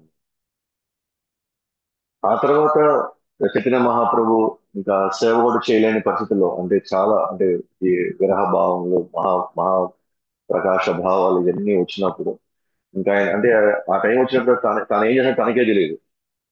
అందువల్ల నెక్స్ట్ విగ్రహ సేవని గోపాల గురు అని చెప్పేసి ఆయనకి అప్పచెప్తారు. నేను చెప్పాను కదా గోపాల్ కాశీ మిశ్రా శిష్యుడు. యాక్చువల్లీ తన పేరు మకరధ్వజ పండిట్ అనమాట. తన పేరు యాక్చువల్గా చిన్న వయసు అతని పేరు మకరధ్వజ పండిట్ అతని పేరు. ఇతను ఏంటంటే ఎప్పుడు 24 అవర్స్ భగవన్నామం చేస్తూనే ఉంటాడు అన్నమాట. భగవన్నామం చేస్తా ఉంటాడు తను. అంటే ఒక సాధకుల్లాగా 24 గంటలు చేయడానికి ఆయన ప్రయత్నిస్తాడు అన్నమాట. అంటే గోపాల్, అతని పేరు గోపాల్, కానీ గురు అనే పేరు ఎందుకు వచ్చింది? గోపాల్ గురు. సో జనరల్ మనం క్వశ్చన్ వేస్తాం, మనందరూ క్వశ్చన్ వేస్తాం ఏమన్నంటే, మేము పలానా పలానా ఎవరు చనిపోయారో కార్యక్రమం మేము జపం చేయొచ్చు అక్కడ, లేదా పలానా పలానా కార్యానికి వెళ్తున్నాం మేము అక్కడ, మేము చేయొచ్చు, మేము జపం చేయొచ్చు అక్కడ, అక్కడ భగవన్నామం చేసి ఏం తప్పేం లేదు కదా, అట్లా ఇట్లా మేము అడుగుతుంటాం. ఈయన ఏంటంటే 24 గంటలు మనసులో భగవన్నామం వదలదని చెప్పేసి, ఆయన బాత్రూమ్ పోయినా భగవన్నామం చేస్తూనే ఉంటాడు. ఓకేనా? ఒకటికి రెండుకు పోయినా కూడా భగవన్నామం చేస్తూనే ఉంటాడు. ఇక కొంతమంది వచ్చి ఈ టైంలో నువ్వు అనాలనా అసలు, ఈ టైంలో నువ్వు చెయ్యాలా అనాలనా అంటే, నేనేం చేసేది, నా నాలిక ఆగడం లేదు, అది భగవన్నామం కీర్తిస్తానే ఉంది అన్నాడు. అతని భావం ఏంటంటే చావు ఎప్పుడైనా రావచ్చు, మనం బాత్రూమ్ పోతే రాకూడదా, మరణం రాకూడదా. సో తన యొక్క ఇదేంటంటే ఎప్పుడైనా మరణం వస్తుంది కానీ, కాబట్టి ఏ పరిస్థితిలో కూడా మనం భగవన్నామం మొదలకూడదని దాంట్లో ఆయన ఎప్పుడు ఉండదు. ఆయన గమ్ముకుండా నాలుగు గమ్ముకుండదు, అది అంటనే ఉంటది. ఒకసారి ఆయన ఏం చేశాడు అంటే, జనాలంతా ఇక్కడ చూడు ఎట్లా డబ్బు చేస్తాడు, దాన్ని ఆపాలని ప్రయత్నిస్తాడు, గట్టిగా నాలుగు పట్టేసుకుంటాడు భగవన్నామం రాకూడదని, కానీ కంట్రోల్ ఉండదు. అప్పుడు చైతన్య మహాప్రభు ఉండండి, నువ్వు చిన్నవాడైన గోపాలైనా కూడా నువ్వు గురువు అందరికి, నామో ఇది యాక్చువల్ గా సిద్ధాంతం, ఇది యాక్చువల్ గా ఇది సారం, ఎట్టి పరిస్థితిలో కూడా నామము మొదలకూడదు, కాబట్టి నువ్వు యాక్చువల్గా ఇక్కడ గురువుగా వ్యవహరించావు, కాబట్టి నీ పేరు ఇంక మీదట గోపాల్ గురువు నీ పేరు. అట్లా ఆయనకి గోపాల్ గురుని ఎవరిచ్చిన పేరు? చైతన్య మహాప్రభు స్వయం ఇచ్చారన్నమాట. ఆ సమయంలో ఒక భక్తుడు ఉన్నాడు అనమాట, ఆయన పేరు అభిరామ్ ఠాకూర్. అభిరామ్ ఠాకూర్ అని ఒక భక్తుడు ఉంటాడు అతను. అతనుకున్న శక్తి ఏంటి తెలుసా? తాను ఏ విగ్రహం ముందుకెళ్ళాడు అనుకోండి, ఆ విగ్రహానికి శక్తి లేదనుకోండి, అంటే అది నిజంగా ప్రాణప్రతిష్ఠ చేసి, అది నిజంగా దాని యొక్క విశిష్టత, దాని యొక్క పవిత్రత లేదనుకోండి ఆ విగ్రహానికి కానీ, అది పగిలిపోద్ది ఈయనగా ప్రణామాలు చేస్తే. అట్లా చాలా చాలా రాళ్ళు, శాలిగ్రామ విగ్రహాలు చాలా మంది పూజ చేస్తుంటారు కదా, ఈయన పోయి ఒకే అది శాలిగ్రామ విగ్రహాన్ని పూజ చేసే, అది శాలిగ్రామం అది పగిలిపోతుంది అనమాట అది. అట్లా అభిరామ్ ఠాకూర్ ఒకసారి, ఓకేనా, మనుషుల్లో కూడా అంటే తను ఎవరికి ప్రణామాలు చేయడు, ప్రణామాలు చేస్తే వాళ్ళకి ఏదో ఒక ఇబ్బంది, వాళ్ళకి తగిన ఆధ్యాత్మిక శక్తి లేదనుకోండి, వాళ్ళకి ఏదో ఒకటి జరుగుతుంది వాళ్ళకి. అందువల్ల ఎవరి దగ్గర పోయి ప్రణామాలు చేయడు. కానీ అందరూ కూడా అక్కడ గోపాల గురు అంటే చాలా ఇట్లాంటి వ్యక్తి, అట్లాంటి వ్యక్తి, గొప్ప భక్తుడు, అట్లా ఇట్లా అని చెప్పేసి గొప్ప చెప్పేసరికి ఈయన నిజంగానే అంత ఉన్నత భక్తుడా, నిజంగా అంత అర్థం శక్తి కలిగిన వాడా, నిజంగా ఆ స్థాయి వ్యక్తి అని చెప్పేసి ఒకసారి ప్రణామాలు చేస్తే గోపాల గురుకి ఏం కాదు. అప్పుడు నిదర్శనం అనమాట, ఎస్ ఖచ్చితంగా చాలా గొప్ప భక్తుడు అని. అభిరామ్ ఠాకూర్ అట్లా నిర్ధారిస్తాడు, ఇతను సామాన్య వ్యక్తి కాదు, ఈయన ఖచ్చితంగా చాలా గొప్ప శక్తివంతమైన భక్తుడు ఇతను అనేటువంటి భావన సర్టిఫై చేస్తాడు అనమాట ఆయన. సో ఆ విధంగా గోపాల్ గురు, సో కొన్ని రోజుల తర్వాత తన యొక్క తనువు చాలిస్తాడు అనమాట. సమయం వచ్చింది, తను చాలిస్తాడు. తర్వాత తన శిష్యుడైనటువంటి ధ్యానచంద్ర, శ్రీరథ్ ధ్యానచంద్ర అని తన శిష్యుడు నెక్స్ట్, తాను ఈ రాధాకాంత విగ్రహాలని, ఈ గంభీరాన్ని చూస్తుంటాడు. అయితే ఈ ఈ ధ్యానచంద్రుడికి తన గురువుని దూరం అయ్యాడు అని లోపల ఎప్పుడు బాధగా ఉన్నాడు అనమాట. ఆ గురువు నేను మిస్ అయ్యాను, ఆయన దేహం అయిపోయింది, టైం అయిపోయింది, వెళ్ళిపోయాడు. కానీ ఇతను మాత్రం వాళ్ళ గురువు గారి యొక్క విగ్రహంలో ఎప్పుడు రోజు ఆయన తలుచుకుంటూ ఉంటాడు అన్నమాట. అలాగే విగ్రహాలంటే తనకి ప్రాణాలు అన్నమాట. రాధాకాంత విగ్రహాలు తనకి చాలా ప్రాణాలు అన్నమాట. అయితే ఆ రోజుల్లో తర్వాత కాలంలో వచ్చిన రాజు ఈ ఈ రాధాకాంత మఠ్ని, కాశ్మీర్ షాయిల్ని వాళ్ళ స్వాధీనం చేసుకోవాలనుకుంటాడు. ఎందుకనంటే పత్రాలు లేవు దానికి. అదేం చేసేది, కాశీ మిశ్రా ఇల్లు అది. కాశీ మిశ్రా నుంచి ఎవరికి ఇచ్చారు? చైతన్య మహాప్రభుకి వచ్చింది. చైతన్య మహాప్రభు ఏం చేశాడు? జస్ట్ అలా ఇచ్చేసాడంట, గోపాల్ గురు నువ్వు చూసుకో అని. గోపాల్ గురు ఏం చేశాడు? నువ్వు చూసుకో అని. అంటే అట్లా కొనసాగుతుంది, కానీ ఎగ్జాక్ట్ గా పత్రాలు ఏవి లేవన్నమాట. సో ఆ టైంలో రాజు ఏమనుకున్నాడు అంటే, ఇది పత్రాలు ఎవరి దగ్గర లేవు కాబట్టి, ఎవరి దగ్గర లేనప్పుడు అది ఎవరిది స్వాధీనంలోకి వెళ్ళాలి? రాజుగారి స్వాధీనంలోకి వెళ్ళాలి. అప్పుడు చాలా ఇబ్బంది పెట్టినారు అనమాట. ఆ మఠం మాకు కావాల్సింది, మేము స్వాధీనం చేసుకోవాల్సింది అని అంటే, ధ్యాన్ చంద్రకి చాలా బాధేస్తుంది అనమాట. అంటే ఇంక మీదట నా గురువు యొక్క చేసిన స్థానం కానీ, లేదా నాకు అప్పచెప్పిన సేవ నేను చేయలేకపోతాను నేను. నా గురువు గారిని నేను పూర్తిగా నేను వదులుకోవాల్సి వస్తుంది. ఇంకా నేను ఎక్కడికి వెళ్ళాలి, ఏం చేయాలి అని చెప్పేసి చాలా చాలా బాధపడతాడు, చాలా మదన పడతాడు అనమాట. రోజు ఆ, ప్రార్థన చేసుకుంటా ఉంటాడు అనమాట. సో ఆ టైంలో కొంతమంది పూరి నుంచి బృందావనం వెళ్ళారు యాత్రకి. యాత్రకి వెళ్ళినప్పుడు బృందావనంలో వంశీవటం దగ్గర వాళ్ళు గోపాల గురు అక్కడ కూర్చొని జపం చేయడం వాళ్ళు చూస్తారు అనమాట. యాక్చువల్లీ గోపాల గురు ఇక్కడి నుంచి వెళ్ళిపోయాడు, కానీ వాళ్ళకి గోపాల గురు కనిపిస్తాడు.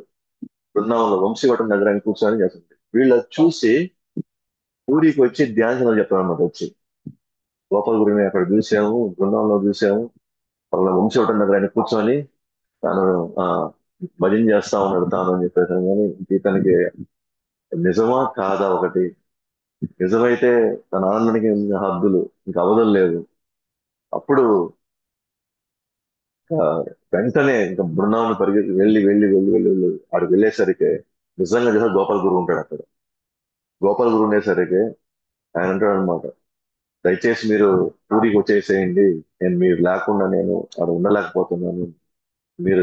మీ దర్శనం లేకపోతే నాకు నా జీవితం అసలు జీవితం కానట్టుగా, నాకు ఎటువంటి ప్రాణం లేనట్టుగా ఉంది నాకు అని చెప్పేసి ఆయన ఆ,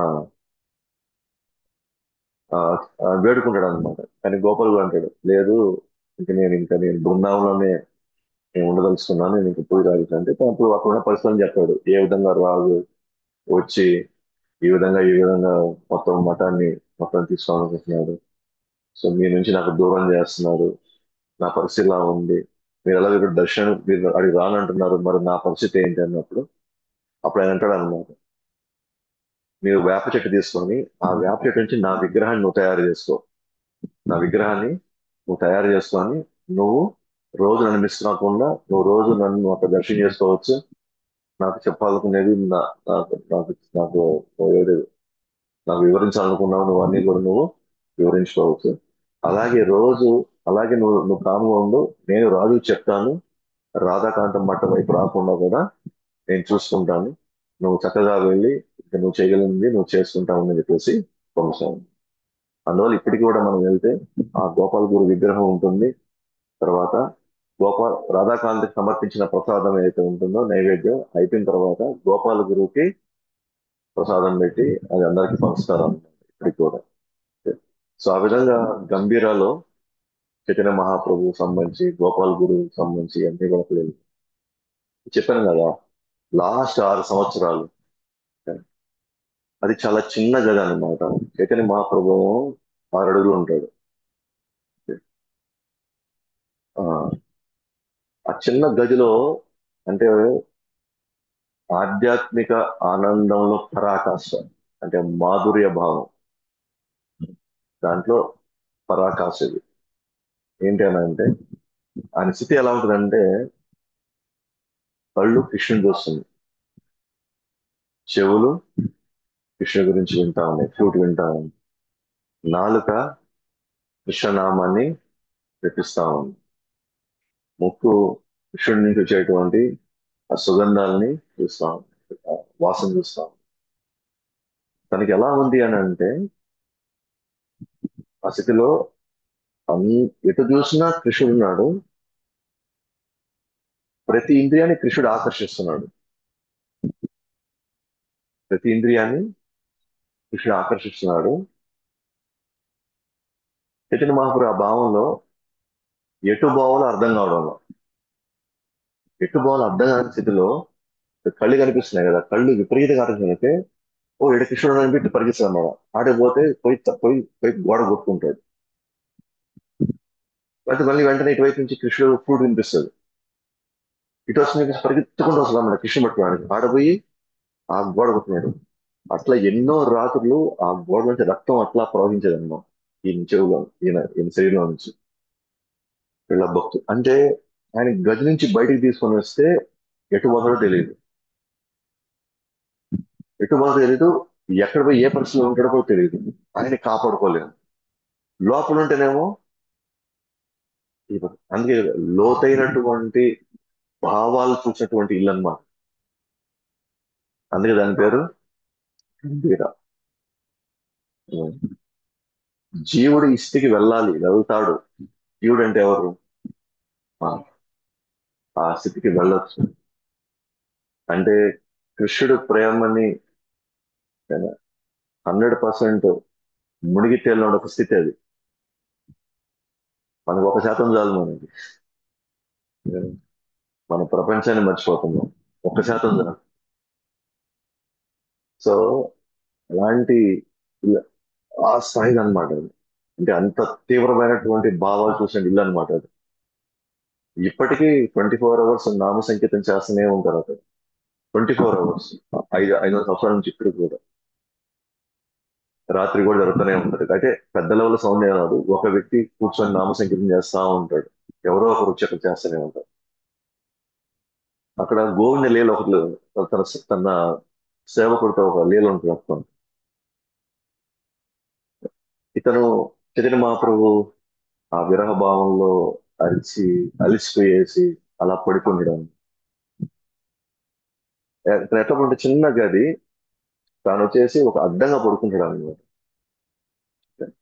ఎప్పుడైతే అలా పడుకుంటాడో ఇంకో వాళ్ళు గోవింద వచ్చి రోజు వచ్చి మసాజ్ చేస్తాడు అనమాట. రోజు ఆయన అలిసిపోయి పడిపోయేసరికి తీవ్రంగా అక్కడ ఇక్కడ కుట్టుకొని ఎంతో నొప్పి నిబ్బరిస్తాం.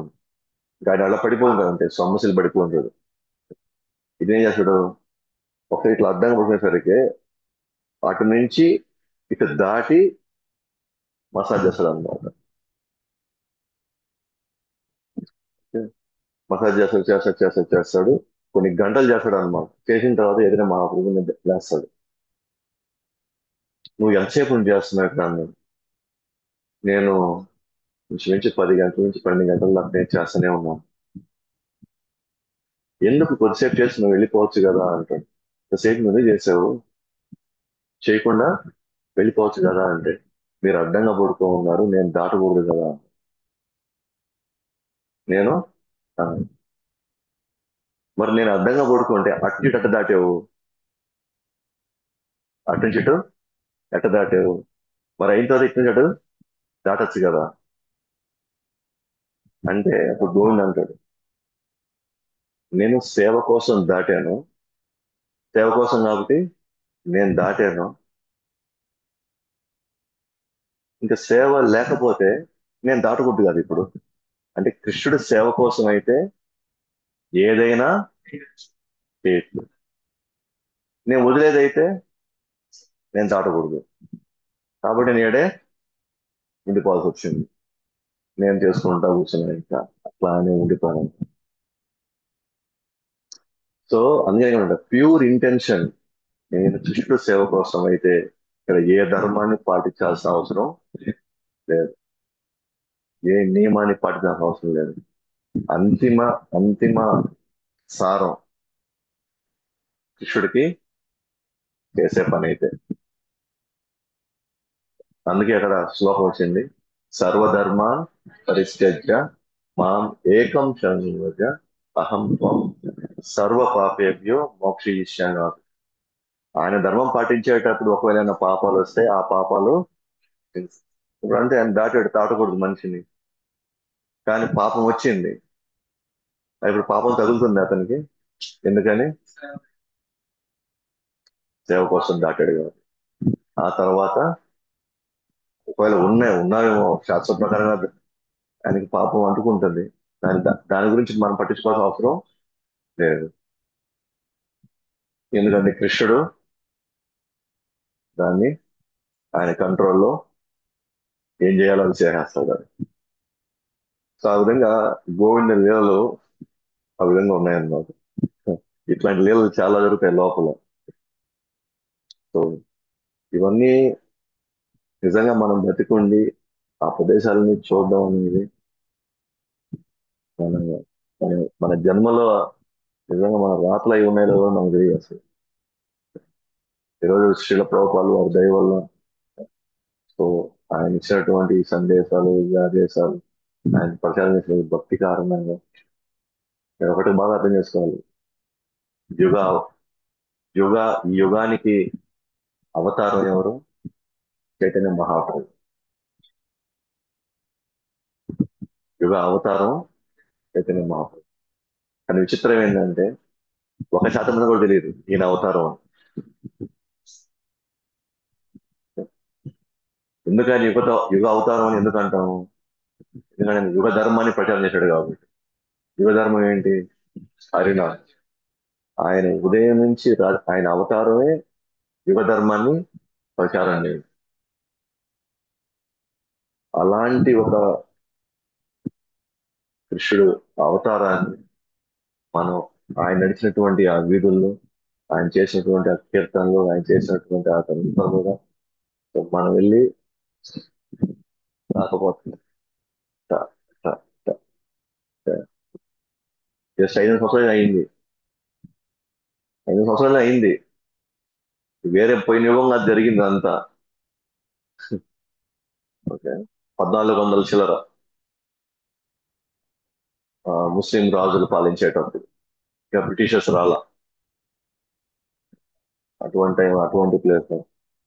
అందుకే పూరి అనే క్షేత్రం చాలా చాలా మహత్తరమైనది. ఎప్పటిదాకా చైతన్య మహాప్రభు తెలుసుకున్నప్పుడు, చైతన్య మహాప్రభుని తెలుసుకోకపోతే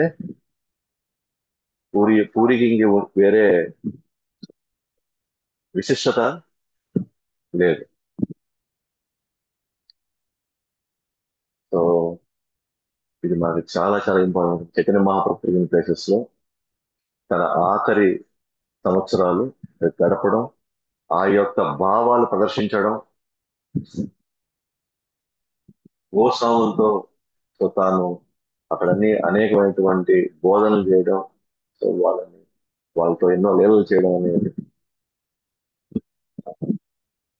మనకైతే అంత అదృష్టం అయితే ఖచ్చితంగా లేదు. కానీ కేవలం చైతన్య శ్రీల ప్రభుపాల్ వారి దయ వల్ల ఇవన్నీ బయటకు వచ్చి మన పరంపరలో వాళ్ళు చెప్పుకుంటా వస్తేనే మనకి ఇవన్నీ కూడా అర్థమైంది. లేకపోతే మనకి ఇవేమి అర్థం కాదు, ఇవేమి తెలియదు కూడా. సో ఆ విధంగా మన ఈరోజు మనం ఏం చూసాం? సిద్ధ గంభీరం. సరే, మళ్ళీ రేపు చూస్తాం. రేపు ఇక్కడ ఉండదు, నేను గూడు నుంచి చేస్తాను. ఇంకో నెక్స్ట్ తోట గోపినాలు ఉంది. ఇది కూడా చాలా చాలా ఇట్లానే, ఇది కూడా చాలా లోతైనటువంటి సిద్ధాంతాన్ని ప్రస్తావించేటువంటి ఒక స్థలం అనమాట అది తోటలు పెట్టినారు. సో అది మనం రేపు చెప్పుకుంటాము. 2 3 ప్లేసెస్ ఉన్నాయి. అవును. శ్రీల ప్రభుపాకి జై. ఇలా పురుషోత్తం క్షేత్ర నీలాచల ధామం, జగన్నాథ్ పూరి ధామ్ కి జై. ఇంకా 5 అవుట్